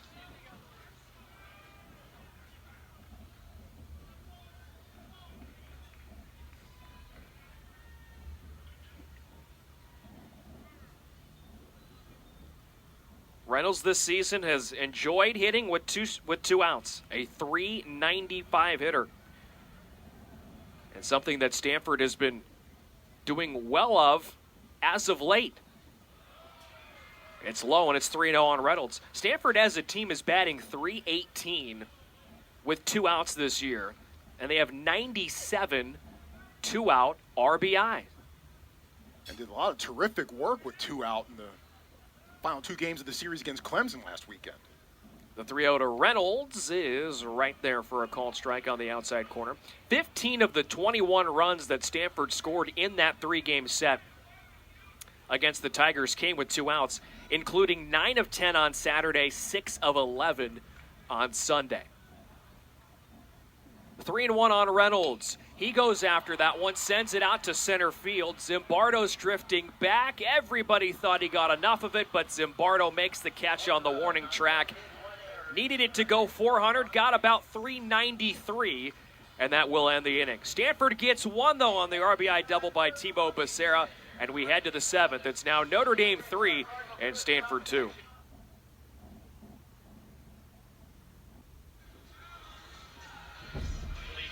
We've made it to the top of the 7th here on the farm. Notre Dame 3, Stanford 2 on ACC Network Extra. Connor Hinks will lead it off for the Fighting Irish against Joey Volchko, who's back out there for the 7th. And this would be quite the development for Volchko if he's able to get through this inning or at least get an out. First one to Hinks goes all the way to the backstop. Stanford pitching this season, the starters, they have not gotten an out in the 7th inning this season. And they started the season pitching very well. Yep. Guys like Joey Volchko had some really good starts early, but nobody able to get an out in the 7th this season as Hinks takes a strike, and it's now 1 ball and 1 strike. Well, and add to that this. If Volchko gets an out here in this frame, that will set a new career high for him in innings pitched. Fastball misses away at 93, so he's still pumping in some good velocity. 2 balls and 1 strike on Hinks, who's 0 for 2 tonight. Struck out swinging back in the 2nd. 5 strikeouts through 6 for Volchko, and a lot of ground ball outs. The 2-1. That's in the air to left center field. Marsh is racing towards the alley. He won't get it. It bangs off the wall just wide of the Stanford logo. He whips it into second base. Sasaki, the first baseman's covering the bag, and the throw is not in time. So a leadoff ringing double for Connor Hinks the other way. And right after Stanford gets one on the board, Notre Dame comes right back, and their leadoff man's in scoring position. Well, now Hinks has a 10-game hitting streak, hitting .378 during that span. So it took him a few innings, but he's finally on the base paths. There's Estevan Moreno, the shortstop for Notre Dame. Had a good night tonight so far. Sacrifice fly to right and a base hit in the 4th. So officially 1 for 1. Volchko's 90th pitch of the game, bunt shown, and it's missed entirely by Moreno. And the out distribution tonight for Volchko, 5 strikeouts, 4 flyouts, and 9 ground ball outs. You don't normally think of a strikeout pitcher like Volchko as a guy who's able to get you a lot of ground ball outs, but he does. That's a strike with a fastball. Now it's quickly 0-2 on Moreno. The fly out to ground out ratio this year is under 0.3. A lot of ground ball outs for Volchko. The 0-2 pitch is lined sharply up the middle and through for a base hit. Hanks is around third base. Here comes the throw by Hott. It's cut off by Sasaki, and Notre Dame gets a run right back. An RBI single for Estevan Moreno, his 2nd hit tonight, and Notre Dame leads it 4-2. Solid hit by Moreno. And after retiring 7 straight, the first 2 get on the board, and 1 comes all the way around for Notre Dame. With action in the Stanford bullpen. A right-hander warming up. Vantage point of exactly whom that pitcher is obstructed from our vantage point. Bunt shown. It's a one-hopper to third. Haskins read it well. He throws to first base in time for the out. Throw goes back to second base after Moreno stumbled around the bag. He gets back in there with a dive. So the sacrifice is successful. It goes 5-3 for DeMarco. And Moreno now in scoring position with one out. The first out this season recorded by a Stanford starter in the seventh. Boy, and that was almost a disastrous stumble by Moreno as he was caught maybe about 8 feet away from the bag, and Sasaki diagnosed it, tried to get it to second as quickly as he could, but Moreno able to scramble back and get there. Ninth place man Brady Gumpf is up with a runner in scoring position, one out, top of the seventh. Fighting Irish in front 4-2. Nadai, the second baseman, trying to keep Moreno close. He's near the bag, and the first one from Volchko misses away. 1 ball and no strikes. Gump's leadoff single back in the third was his first base hit in 7 games. He was 0 for his last 21 coming into that at bat. The 1-0 pitch swung on and missed. Volchko ran it off the edge. Some good break to it at 87. It had been since March 30th against Florida State since Gump's last base hit until tonight. First hit of the month. The 1-1. Lined sharply into left field, and that's down for a base hit. That'll score Moreno from second base as Marsh fires in a strong throw to second, keeping Gumpf there. But second hit of the night for Brady Gumpf. This one scores a run. And Notre Dame has added on 2 here in the seventh to take a 5-2 lead. Well, Gumpf might be trying to break out of a slump here tonight with a multi-hit game. And don't forget a spectacular and stellar Gumby grab in right field, denying Brandon Larson of potentially an extra base hit back in the third inning. So 3 of the first 4 have reached base safely against Volchko here in the seventh. David Esker leaving him in the game to face Jared Zimbardo, the center fielder. 4th time these two have faced, and it looks like I spoke too soon. So Gumpf, 2 base hits, great defensive play. Tinney with the home run and has thrown out 3 base runners from behind the dish. Those are the kinds of plays you need to string together if you want to win games, and Notre Dame to this point has been able to do that against Stanford. That's Thomas Eager out of the dugout. He's made the pitching change. Joey Volchko's night is done. Got into the 7th inning. He's allowed 2 here in this frame, and the Fighting Irish up 5-2. The pitching change for when we come on back.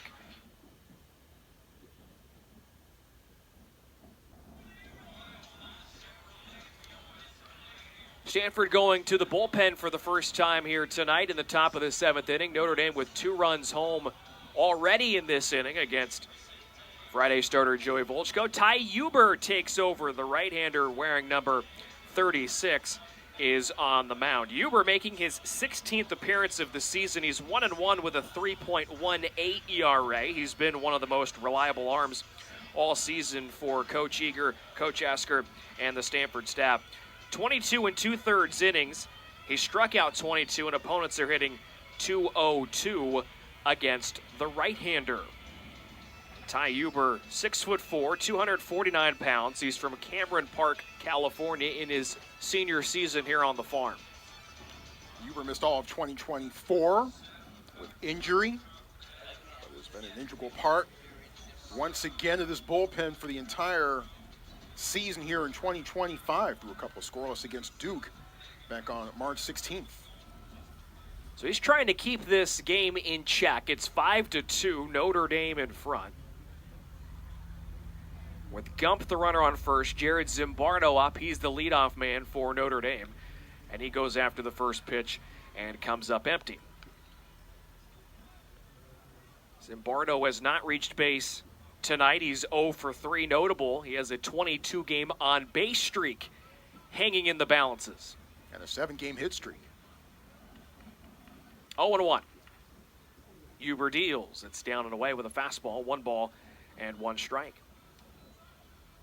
So you can't close the book just yet on Joey Volchko's evening, but through 6, he was really good. The 7th is going to muddy up the line a little bit, but overall, One of the better starts we've seen in a while from Volchko. Swing and a miss. And Zimbardo's behind in the count 1-2. 6 1/3 innings tonight for the right-hander. 7 hits allowed. Didn't walk anybody, struck out 5, but unfortunately right now, 5 runs to his credit and 4 of those earned. And a throwing error that I know he would love to have back in the second inning. That put Notre Dame on the board. 1-2 pitch off the end of the bat. Shallow fly to right center field. Hott and Reynolds are over. Hott takes command, spins, and makes the catch out there for out number 2. And for Volchko going into the 7th inning tonight, saw the pitch count climb up to 96 through 68 strikes. So a really good performance for him, despite the 7th inning that chased him from the ballgame. It's the first start by a Stanford starter without a walk since Joey Volchko back on March 29th against Virginia. Bino Waters is up and he takes a strike. So the last Stanford starter not named Joey Volchko to do that, Nick Dugan, on the 24th of March against San Jose State. 0-1 pitch to Waters is at the knees for a called strike. Strike at the knees. Haven't seen that much here tonight. Most of the called strikes seems to have been up in the zone. Waters is 0 for 3. He's bounced out 3 times. The 0-2. Line foul and into the trees off to our left. On a beautiful night for baseball in Stanford, California. Game 1 of this 3-game series. 2:05 first pitch tomorrow on Cardinal Palooza, and then a 1:05 first pitch on Sunday afternoon. Huber's ahead in the count 0-2 on Waters, and the pitch is elevated at 92. 1 ball and 2 strikes.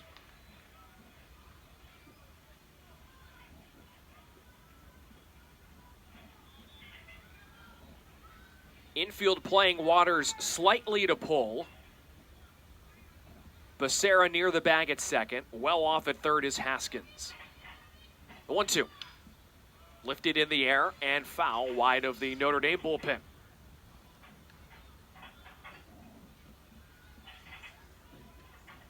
You good? Yeah, I just discovered there's another pocket here on my jacket I'm wearing.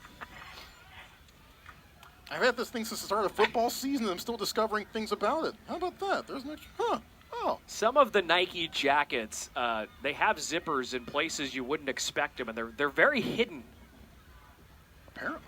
The 1-2 is fouled back again. I am paying attention to the game, I promise. Hey, it's baseball, right? These things happen. That's the beautiful thing about calling a baseball game. You know, this would be where, you know, if we're at the major league level where they switch cameras to shoot in the booth so they catch us interacting right. with each other right now, and they get you looking like, what the heck is this right here on my side? Where did this zipper come from?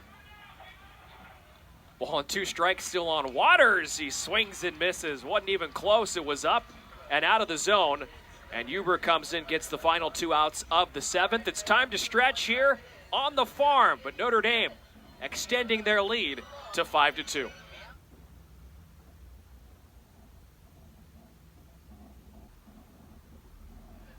Post stretch here on the farm, it's 5-2.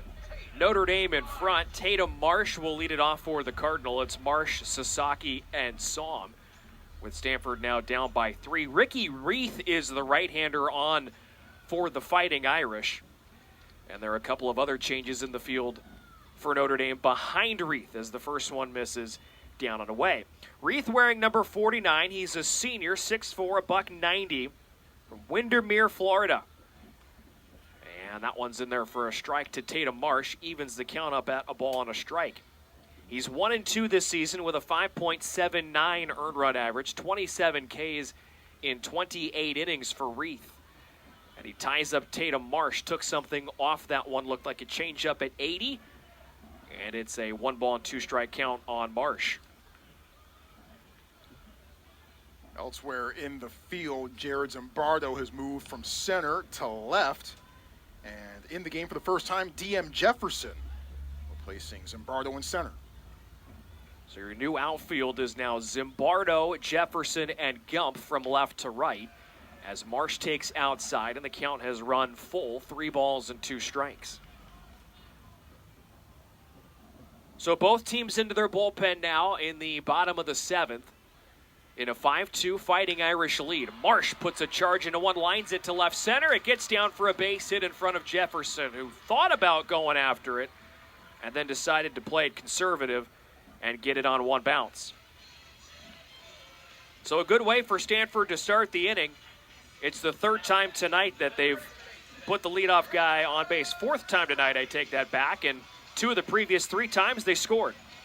And Marsh has now reached in 30 straight games.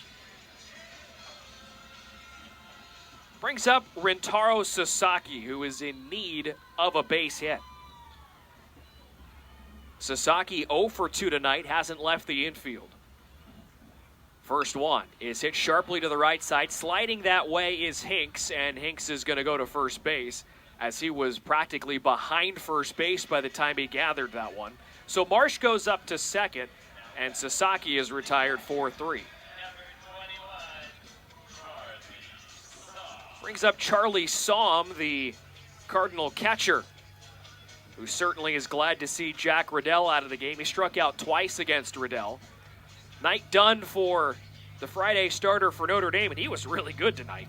6 innings, 3 hits, allowed 2 runs, just 1 of those earned. Walked 1, struck out 4, an economical 81 pitches as Somm takes outside, 1 ball, no strikes. Yeah, it's his 3rd straight terrific start.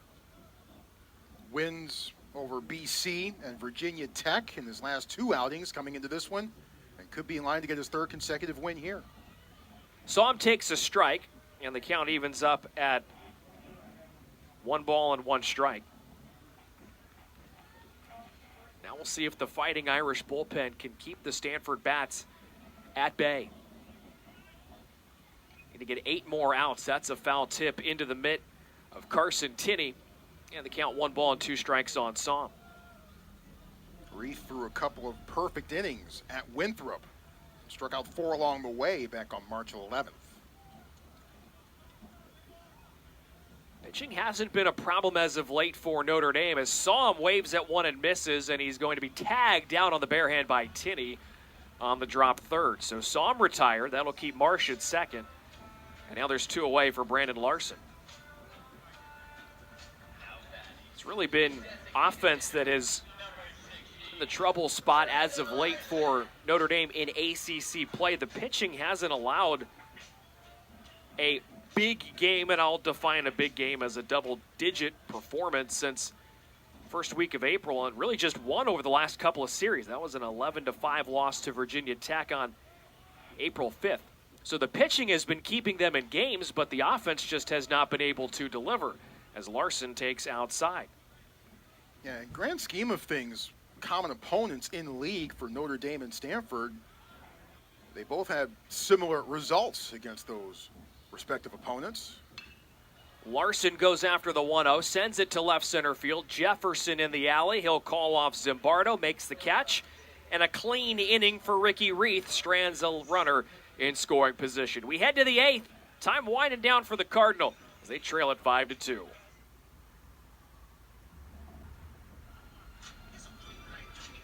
Top of the 8th inning here in game 1 of this 3-game series. It's Notre Dame 5, Stanford 2. And here to take you the rest of the way, Troy Clarity. Thank you, Brian. And perhaps taking Stanford the rest of the way on the mound is Cassius Thomas. 3rd different pitcher for the Cardinal tonight. Thomas, the transfer from Duke, joined the team last season. Thomas, a sophomore from Los Angeles. And overall this season, Thomas about to make his 7th appearance of the year. Has a 1-0 record and a 5.68 ERA.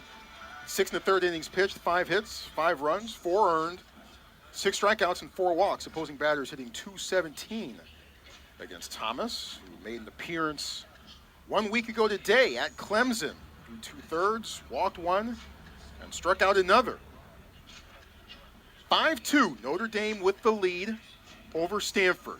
Cardinal struck first, an RBI double by Jimmy Natai in the bottom of the first inning. But then Notre Dame responded by plating the next 3 runs, a 2-run shot by Carson Tinney, putting the Irish ahead and giving Notre Dame a lead that, to this point, it is not relinquished. Stanford closed it to 3-2 after 6, but then 2 big runs in the top of the 7th.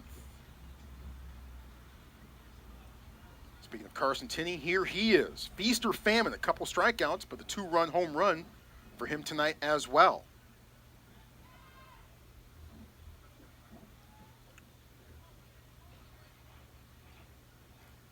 First pitch from Thomas.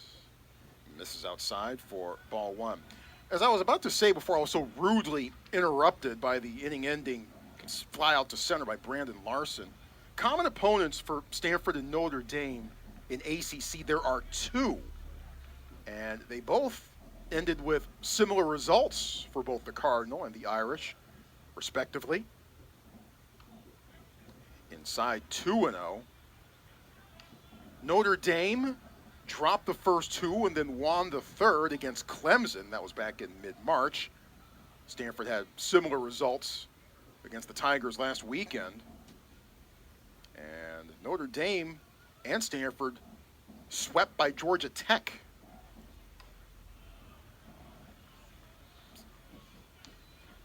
So some similar results against common opponents in league between the Cardinal and the Irish to this point. Tinney ahead in the count 3-0.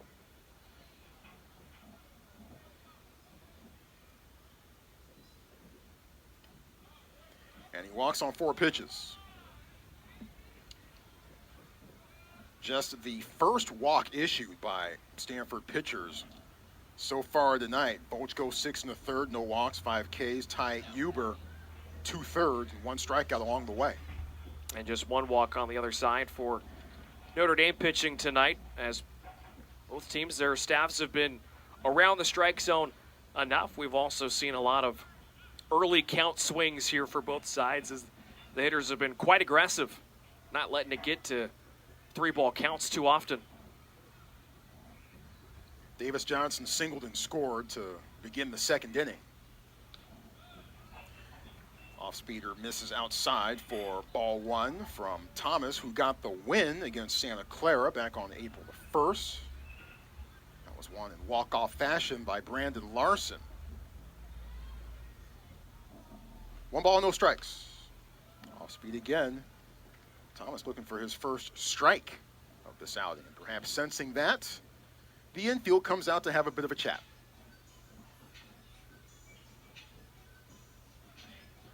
Well, after this series is done for Notre Dame, they'll host Cal next week in ACC play. And between now and then, they'll also host Purdue-Fort Wayne, with that game coming up on Wednesday in South Bend. One more home ACC series for Notre Dame is they'll host the Louisville Cardinals the first weekend in May, before closing out the regular season at Miami.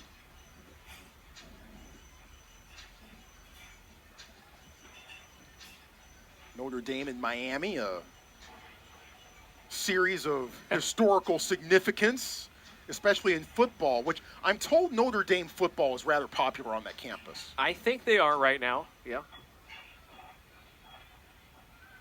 And hey, you know what I love is that their baseball squad is going with the gold, shiny batting helmets. I'm calling them the C-3PO helmets.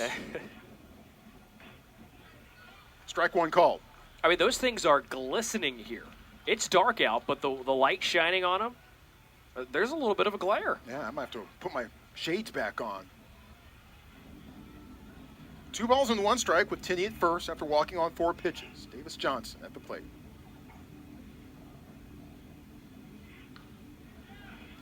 Outside corner called, 2-2. Of course, Notre Dame football making the national championship game last year. First time they've been on that stage in 3+ decades. 2 balls and 2 strikes. Speed misses just a bit high. Count full to Johnson, who was the Rhode Island Catcher of the Year his high school senior year at Moses Brown High School back in Providence.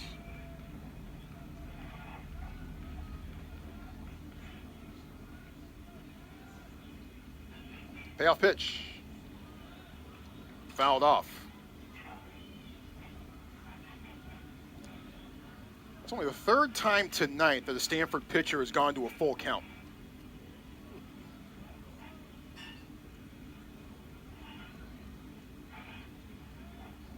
I think Riddell's only done it once.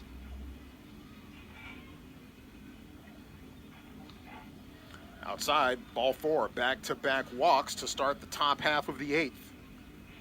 You're going to have to look at that when we get to the bottom of the 8th inning. I think it's only one, and I think it was the Becerra walk in the 4th.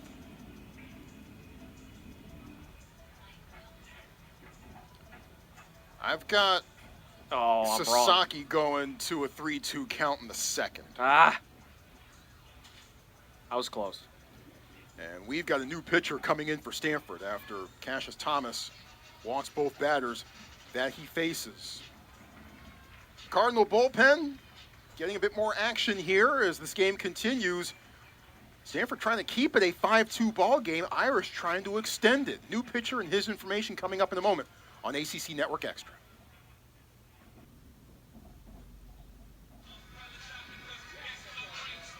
Two on, nobody out in the top of the 8th inning. Notre Dame ahead by 3, and the Cardinal turning to Ryan Speciak on the mound. Speciak from Goleta, California, just outside of, right next door to Santa Barbara. The sophomore, 6'0", 217 pounds. About to make his 14th appearance. Does have 1 start this year.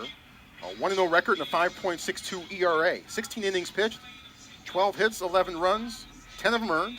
24 strikeouts versus 10 walks, with opposing batters hitting .203 against Speciak, who has hit 3 batters so far this season. The 2 on board for Notre Dame, both reaching via bases on balls. Carson Tinney and Davis Johnson walking back-to-back to begin the top of the 8th inning and to end Cassius Thomas's very brief stint. Parker Brustevich, the batter, reached on a throwing error by Cardinal starter Joey Volchko, and has since 0 for 2 with a couple of groundouts, or the groundout rather, and a flyout to right. So overall, Brustevich 0 for 3 on the evening. Sasaki head to the bag at first, and the first pitch from Speciak, who gets hit.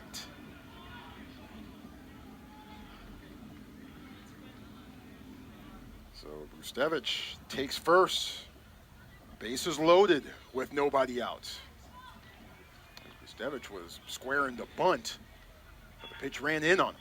Yeah, a very similar situation to what we saw from Ethan Hott for Stanford back in the 3rd inning, where he shows bunt and takes one up and in. Fortunately, I think Brustevich was able to get out of the way and not have that one actually go up and get him in the helmet. I think it got him in the front shoulder, but still a very scary scene. But now, you know, this game could get out of hand here for Stanford if they're unable to keep the Fighting Irish off the board. Connor Hinks with a leadoff double in the 7th. He later came around to score a crucial run. Watches the first pitch from Speciak up and out for ball 1. So Hinks now has a 10-game hit streak. Speciak faced 2 batters on Sunday at Clemson. He walked one and retired the other. That was his most recent outing coming into this one. Threw a couple scoreless innings against Georgia Tech on April the 4th. Swing and a miss. 1 ball, 1 strike to Connor Hinks. Hinks began his collegiate career at Virginia, but transferred to Notre Dame after the 2021 season. Did not play his freshman year. Finally became the everyday starter at Notre Dame last season. Fastball low, 2-1.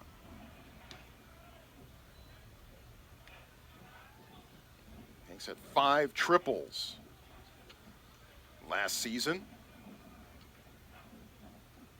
Grad student. The 2-1. Fouled back to the screen.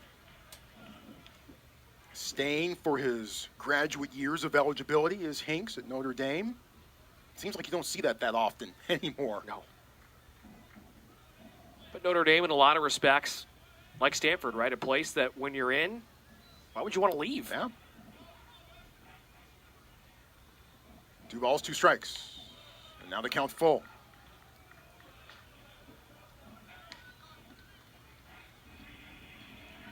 Bases loaded, nowhere to put Hinks. Tinney at third, Johnson at second, Stevich at first. Infield is in.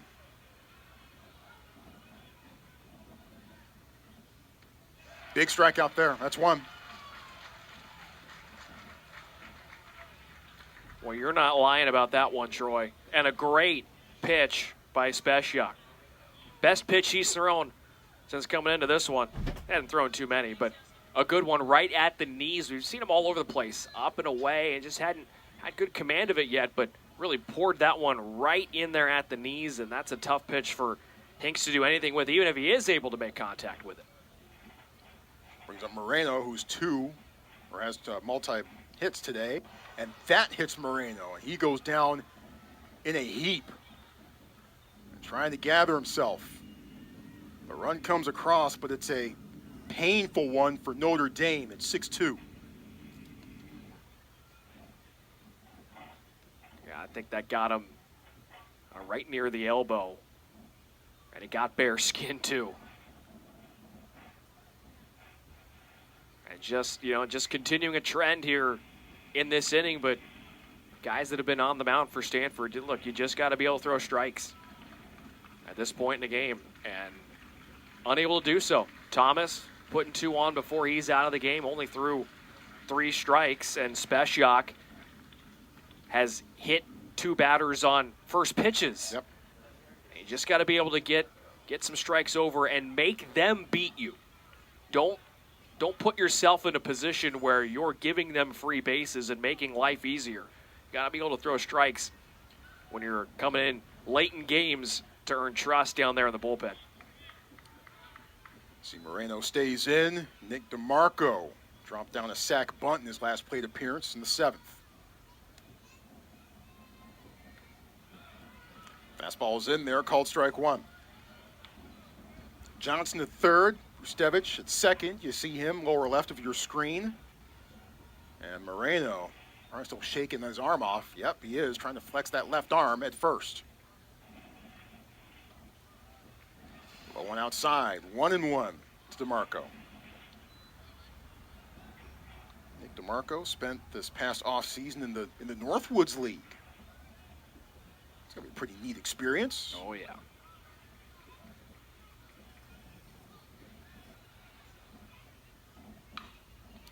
Skies this one. Shallow left. Marsh comes in, Becerra comes back, and it's Becerra who makes the grab, 2 away.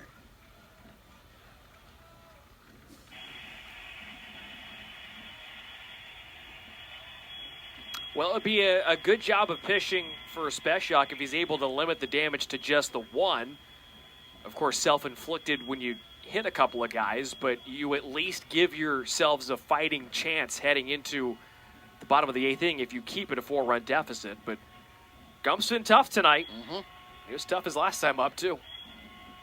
A young man who had 0 base hits over his last 8 games has 2 tonight. And he'd love to add on to it here, find any other way to get on base. Looks at the low strike called here.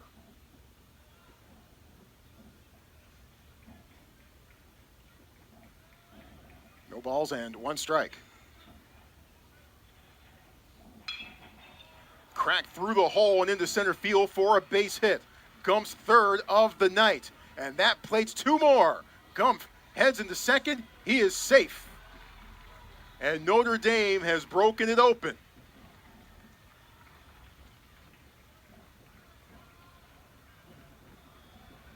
It's just a good piece of hitting. He's gotten some pitches to hit that have been dead red, and he hasn't tried to do too much with them. Just going to send that one straight up the middle where there's a lot of real estate. And Gump, yeah, I mean, talk about breaking out of a slump, right? 3 hits, 3 RBIs out of your 9th place, man. And anytime you can lengthen your lineup like that, it's It's going to bode well for you. Well, and don't forget that diving grab that he had in the third inning. That robbed Brandon Larson of a sure base hit. Back to the top of the order. As Jared Zimbardo watches that one roll almost away from Som, but he's able to handle it. Zimbardo's getting another chance to try to extend a 7-game hit streak. Right now, he's 0 for 4. With runners at second and third, Moreno and Gumpf. At third and second, respectively. Fouled off 1 ball and 1 strike. Jared has his finance degree from Quinnipiac, so he's got that hanging up on his wall. He also overcame childhood cancer at age 8. So terrific to have him overcome that and to be here today. He's down in the count here, 1-2.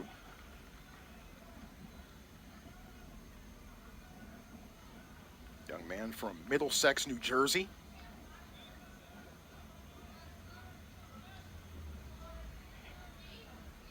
One ball, 2 strikes. Fouled off again, cranked towards the right field plaza area. This is completely nightfall here on the farm. Should be a terrific weather weekend for the holiday. Should be in the 70s, well into the 70s for Cardinal Palooza tomorrow here on the farm. Let's go. Bit too high there for Gregory Street to pull the string. 2-2. It's almost like we planned it that way, Troy.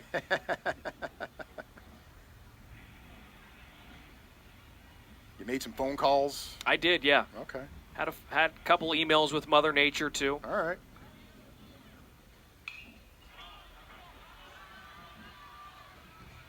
Mother Nature 123 at AOL. Hotmail. Hotmail, okay. Yeah. Excite. Yeah. Is Excite even still around? I don't think so. They used to be hot back in the day. I had an Excite account way back. Did you? I did. Then Gmail came around. And Yeah, I can't say that I did. I don't think Excite was around when I had my first email address. Just saying. what are you trying to say? Got him looking. Called strike 3. But 3 big runs come across for the Irish. They're ahead of Stanford 8-2 at the bottom of the 8th in just a moment on ACC Network Extra. Another gorgeous night inside the eucalyptus curtain. Here at Sunken Diamond, Notre Dame loving the scoreboard right now as the Irish have an 8-2 lead over the Cardinal. And they've been able to steepen the angle here for the Cardinal. 2 in the 7th, 3 in the 8th. Stanford finding itself down by 6. Bottom of the order, Ethan Hott. Looking for his first at-bat of the night. He's had 2 plate appearances, but both times he's been hit by pitch. Swing and a miss here off of Ricky Reith for strike 1. Slider tails outside and misses 1-1. Notre Dame began this season 8-1. Popped up, playable. Tinney settles and makes the catch. Oh, man.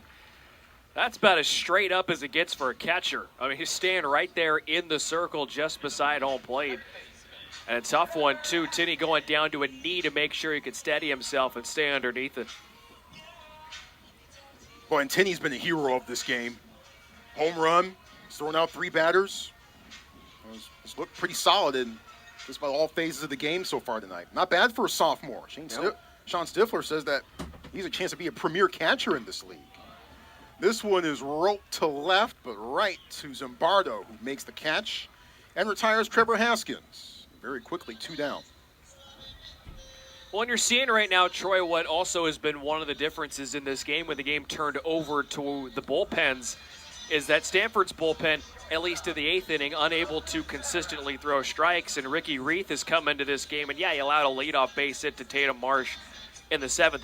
But he's throwing strikes. He's getting ahead of guys. He's making quick work.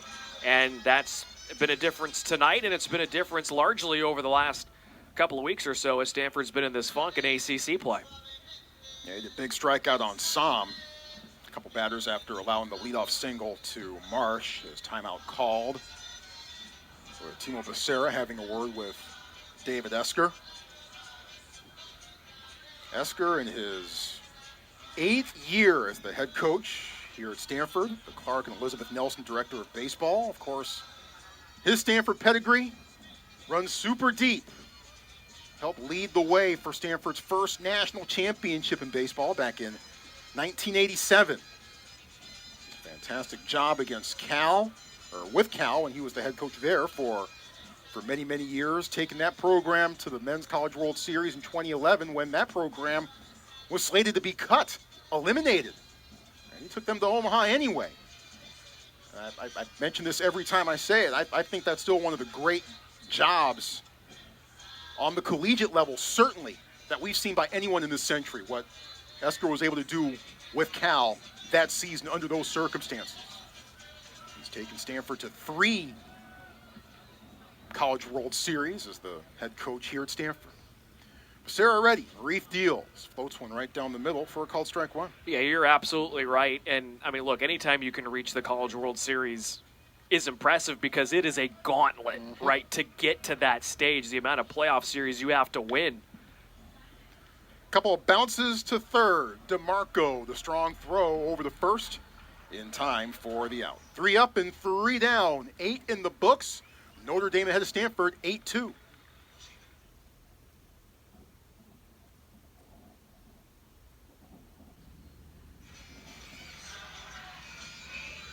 Start of the 9th inning at Stanford. Notre Dame with an 8-2 lead over the Cardinal in the series opener in ACC play.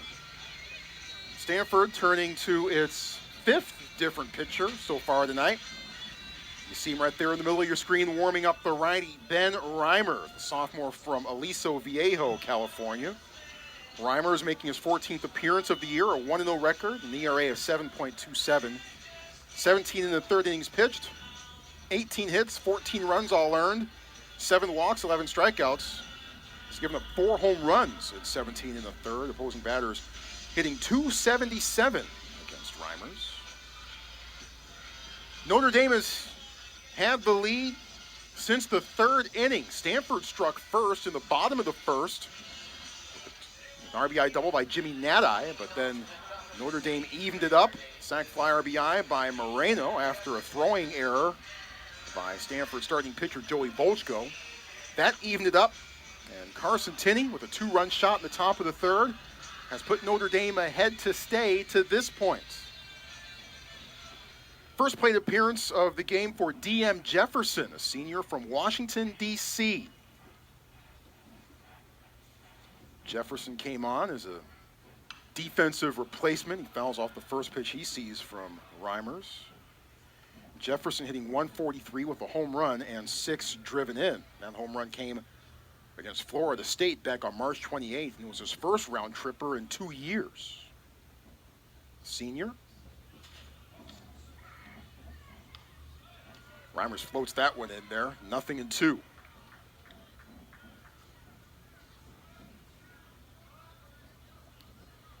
Jefferson homered against Virginia back in 2023, so almost 2 years in between dingers for DM. His first name is David, but you can call him DM. DM's cooler. Lends itself to possibilities. What's happening in the DMs? Well, no. I was waiting to see where you would take that.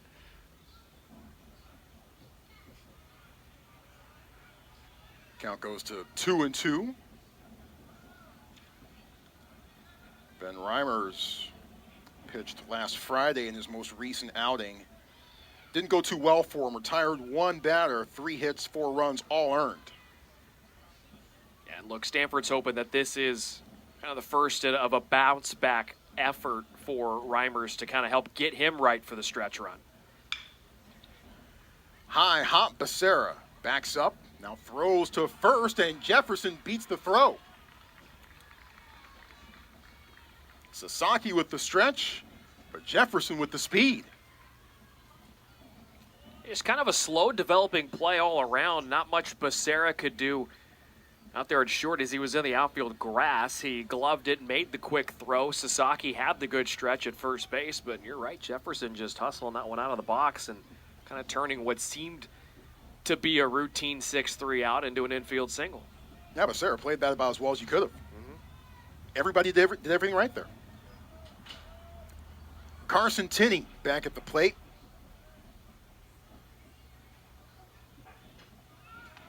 Jefferson going, and the throw well off the mark, ends up all the way in center field. Jefferson stays put.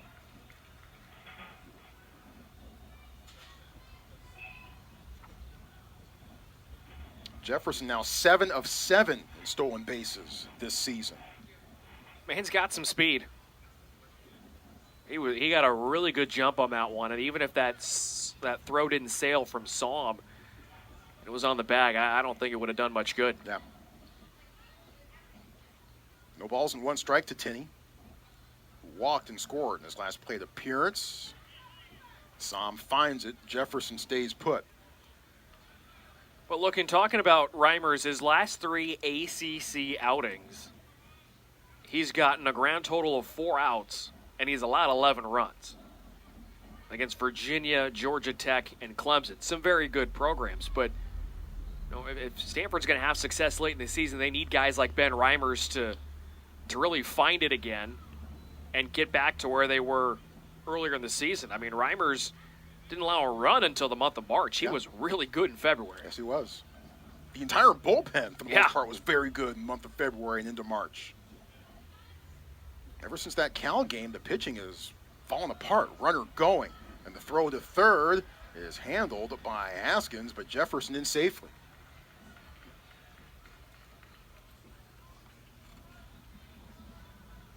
Just another really good jump from Jefferson. And Reimers going from the stretch with the kick on that one instead of a slide step. It was a slow developing kick. Jefferson read it well, saw he wasn't going to go back, and said, you know what, I'll just take this back. 2-1 the count to Tinney. Misses low, 3-1.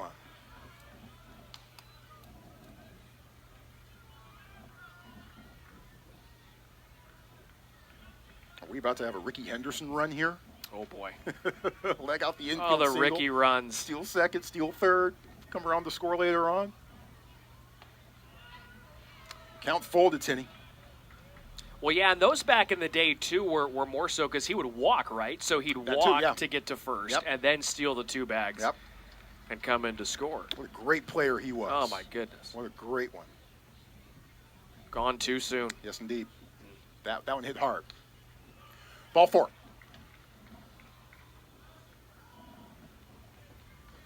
So first and third for Davis Johnson. Johnson 1 for 3 tonight, singled and scored in the second, walked and scored in the 8th. So Ricky runs for longtime Oakland A's fans, and then when I was growing up, it was Rajay runs. Rajay Davis. Yes. Yeah, yep. For the couple years that he was in Oakland. Yep. He'd get on base, he'd leg out an infield single or whatever, and then, it'd steal second, steal third, sack fly, bring him in. Only run the A's would score all game.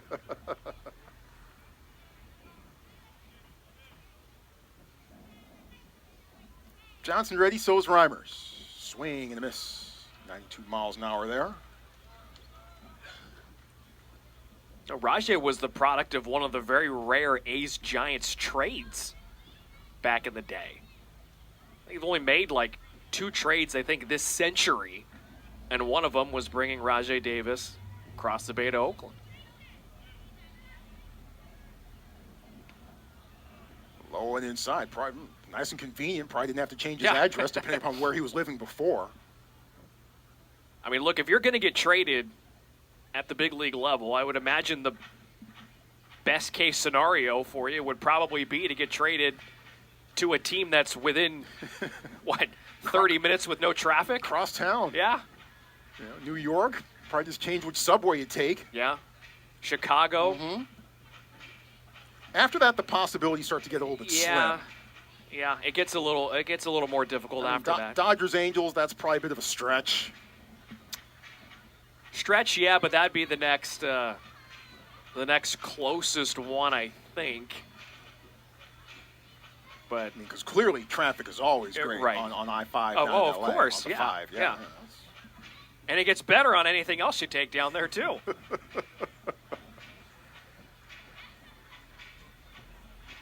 I don't know. I've been stuck on the Indiana toll road a time or two, stuck in Notre Dame post-game football traffic. That's been fun. 1 ball and 1 strike. Davis Johnson after the conference. As there were a few more folks heading down to the Stanford bullpen while that confab was happening. Confab, good word. Breaking out the thesaurus in the 9th inning. I'm reaching for stuff now, man. That's why I spent a couple of pitches talking about Rajay Davis. Come on. Som finds it on the recoil but doesn't have a play. And Jefferson scores. 9-2, Notre Dame. Yeah, now that'll cap off the DM run right there. Yep. Right? You go infield single, 2 steals, and scoring on a wild pitch that doesn't even leave the circle. I mean, that's that's about as good as it gets right there for a speedster. Meanwhile, Marcus Freeman might be watching this and going, I could use that in the backfield. Well, they probably have some good enough prospects. Yeah. I don't know if they got to worry about that. Yeah, they're probably okay there. Swing and miss count now goes to 3-2. Well, it'd be great to see them on the farm this season after Stanford went there last year and the rivalry, the Legends Trophy, renewed once again. So, Fighting Irish, the runner-ups in the NCAA, they'll be back here, Stanford Stadium in November when it's back to football. Ball 4. First 2 pitchers for Stanford and Joey Volchko and Ty Huber had not walked any batters in the first 7 innings of this game. Since then, it's been 4 walks and a couple hit batters by Cassius Thomas, Ryan Speciak, and now Ben Reimers. Yeah, throwing strikes, name of the game, out of the bullpen. And especially when you're trailing late in a game and you need to keep it close, those free passes are killer, right? And you go to the 8th inning, Cassius Thomas opens up, walks the first 2. Both those guys scored. First guy that Speciak faced, he hit, and that was Brustevich. He came in to score. Yep. Brustevich at the plate now with 2 on. Still nobody out. Shows bunt. Makes contact. Som the first. 1 away.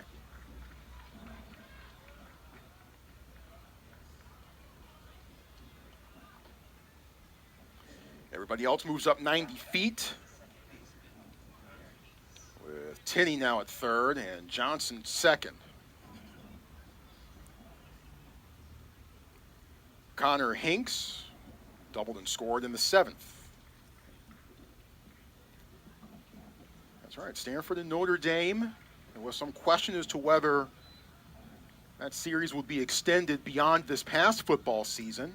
But that question was answered when the ACC football schedules were announced in late January. Hinks waves at this one, goes around, 0-1. A football series that goes back consistently to the late 80s, 1988. From then on, just about every year, except for a couple in the mid-90s, it's been Stanford and Notre Dame meeting on the football field. They've had some good ones. Swing to miss, 0-2. Look, I don't want to get away from Stanford Notre Dame football, but did anybody have on their bingo card for ACC football Frank Reich versus Bill Belichick coming up this next season? Because I didn't have that on my card. November 8th, when Stanford heads down to Chapel Hill. Infield in, Reimer steps off.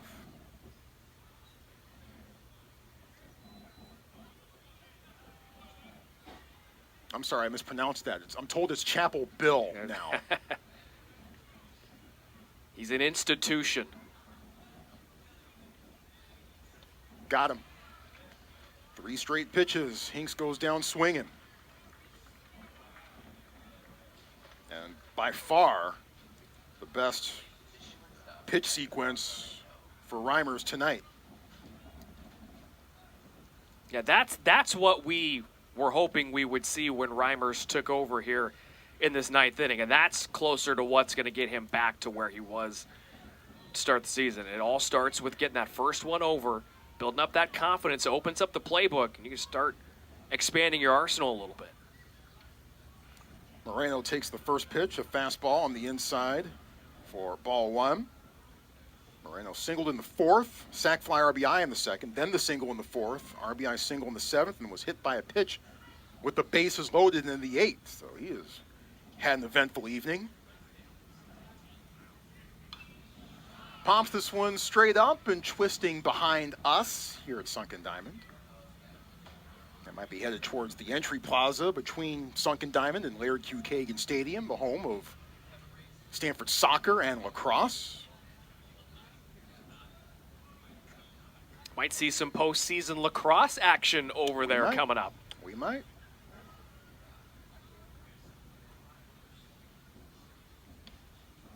Women's lacrosse tournament in the ACC begins next week in Charlotte. Stanford, a very good season. They were ranked top 5 for the first time ever at one point earlier this year. Yeah, the RPI still sitting at number 8. Laser down the third base line, foul. And if I'm not mistaken, I think that's where you have to be in order to host early on in the NCAA. You're going to be top 8 in the RPI, and they're sitting right there at that spot. So that certainly will be a good place to be. And I see you pulled it up there. They got Syracuse as the first draw. Well, it was a good one up there at Syracuse when they met earlier this year. 2 balls and 2 strikes to Moreno, with 2 on and 2 out. Now the count full. Playing in the Carrier Dome.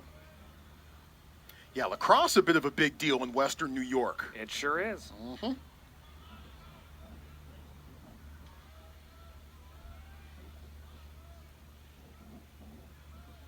The 3-2. Ball 4. Reimers' 3rd walk of the evening. The Stanford bullpen continues to be a bit snake bit of late. There is action in the Stanford pen right now from a right-hander.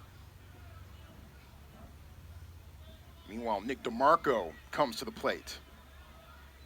Well, look, you'd love to not have to burn another arm, but Reimers is at 27 pitches. So at a certain point, you got to consider making the move.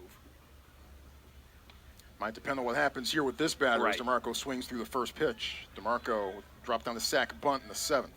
Yeah, I mean, you again just bear down, get some strikes, get one over here, and send it back to the dugout.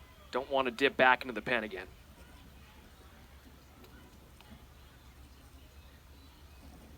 Blocked by Psalm, 1-1. I was surprised to see that Syracuse has a softball team but no baseball team. Yeah, it is an oddity, right? I mean, if you're going to have one, why not have the other? I guess right, they can't fit any more sports in the Carrier Dome, so ran out of space. Oh, and softball has an outdoor facility, Right. which is a pretty dangerous gambit in that part of the country. You're not doing a whole lot of home games in February and March. Right, certainly. exactly what Notre Dame went and through. April might be in some question, too. Yeah, exactly what Notre Dame went through early on this season is what Syracuse has to go through on the softball side on a yearly basis. Bases loaded, 2 outs. Notre Dame has already pushed 1 across here in the top of the 9th. Swing and a miss, strike 2. Well, and it was part of the reason why the northern schools, I remember this about, maybe 10 years ago, were starting to trying to make a push to push the baseball season back a couple of months and actually play during the summer, make it into a summer sport. I didn't like that idea. The 2-2. Got him. Swing and a miss, strike 3. Irish leave him loaded, but they push 1 more across and take a 7-run advantage into the bottom of the 9th. Notre Dame 9, Stanford 2. Comes down to this. Bottom of the ninth, straight ahead on the ACC Network Extra.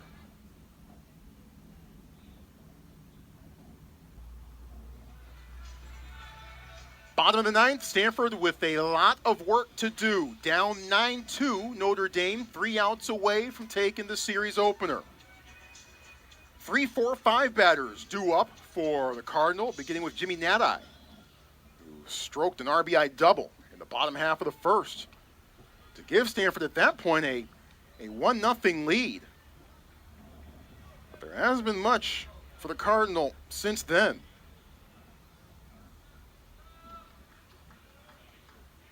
Just 4 base hits tonight for Stanford. 2 of them came in that first inning. A hot shot to third to lead off the game by Trevor Haskins.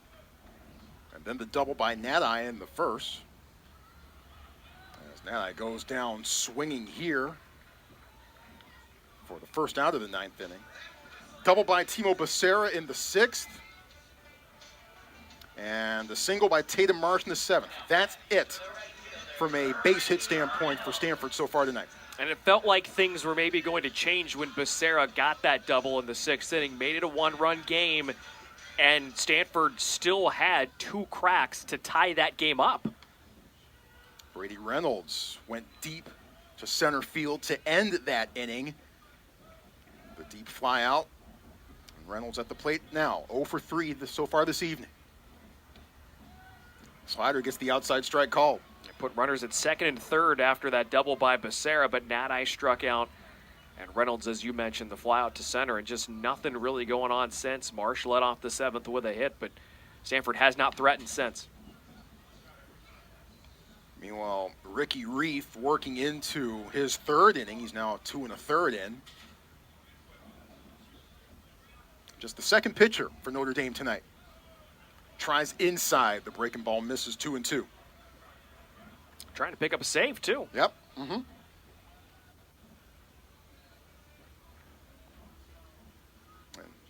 the 2-2.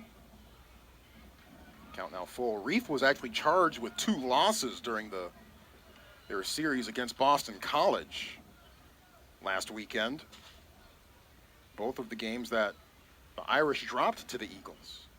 Payoff pitch to Reynolds. Inside, ball 4.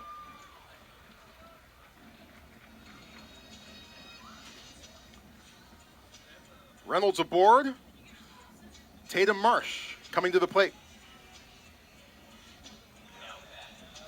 Marsh singled in his last plate appearance, so he has now reached in 30 straight games.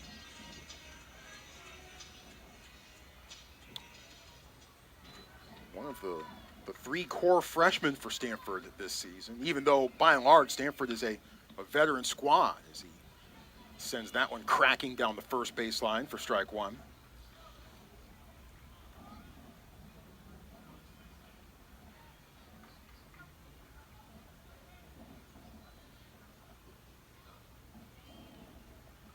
Reef deals the 0-1. Down the 3rd baseline, backhanded by DeMarco, and the long throw, too long. Overthrows Brustevich at first. And Marsh is safe at second. Single, E5. Another one that DeMarco was able to knock down at third, but just not able to get cleanly, right? You go back to the way the game started with Haskins, and he lined one off the glove of DeMarco. He's had a couple of plays tonight where I'm sure he'd like to have back. And it just extends things a little bit here in the 9th inning, and who knows? Ritaro Sasaki up. Let's get the birthday boy a hit. Come on. Why not? Sasaki 0 for 3 so far tonight. He's pulled a couple right into the shift this evening. The 6-3 ground out in the 2nd. That was on the right side of the infield. And a 4-1 ground out in the 7th. We detailed Sasaki's struggles of late earlier in the show just to get you back up to speed. He doesn't have any extra base hits in his last 13 games, threatening to become 14 now. And is just 7 of his last 56. That's 1 of his last 8. So he's batting 125 over his last 13-plus games now.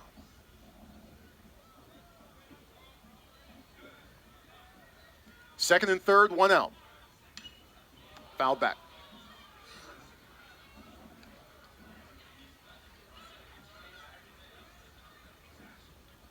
With Reynolds at third, Tatum Marsh at second.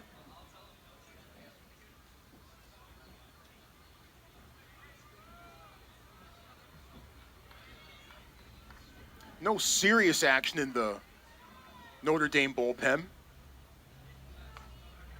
High and inside, 2-1 to Sasaki. No, and again, Notre Dame, I think, in a similar situation to how Stanford was in the ninth. You don't want to have to burn another pitcher, and this would be huge for the Fighting Irish rest of the way through, only to have to use 1 pitcher out of the pen. Sasaki tries to go down and connect, misses, 2-2. And that sets you up really, really well. Like, Speciak probably not available tomorrow. Reimers won't be available. Ty Huber only threw 11. I think that was strategic to keep him available for an additional game in this series should the situation allow. Opposite field, high down the third base line and just falling into the visitors' bullpen.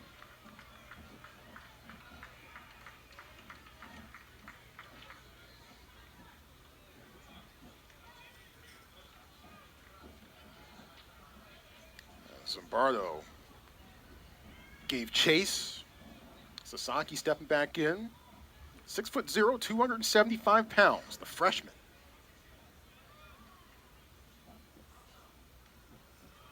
Takes this one full count. From Hanamaki, Japan, city of just under 100,000 in northern Honshu, the main island in Japan. Full count, 2 on. And clap to first. Brustevich steps on the bag, gets the out. Stanford trades it for the run. It's 9-3, but Stanford now down to its final out.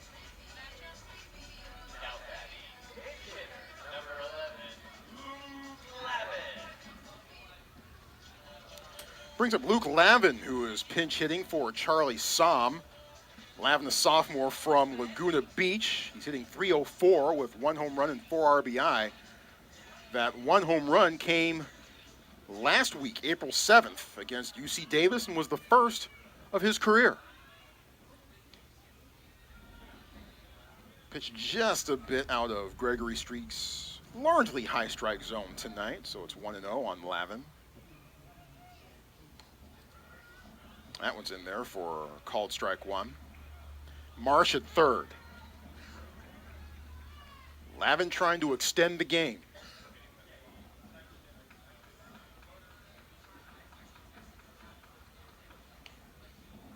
Two and one.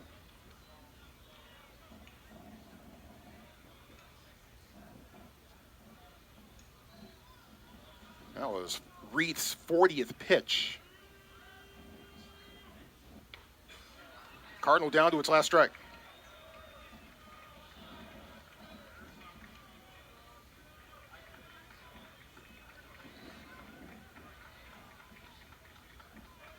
The 2-2. And the count full to Lavin.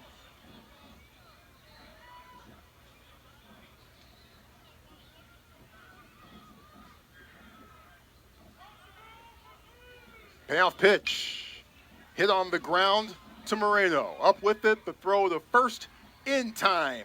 Dug out by Brustevich, and that's your ball game.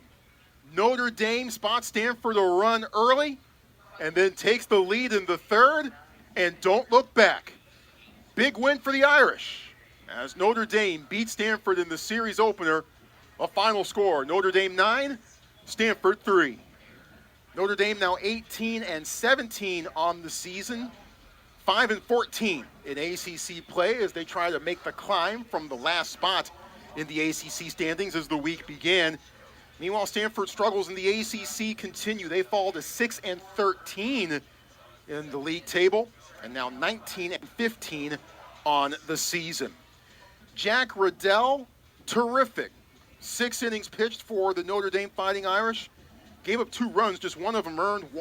Check that, walk just 1, and struck out 4 along the way. But a couple big heroes for Notre Dame include Carson Tinney, who hit the 2-run home run at the top of the 3rd inning to give Notre Dame the lead for good, and also gunned down 3 base runners on the base paths for Stanford, as they went 0 for 3, the Cardinal, in stolen base attempts this evening.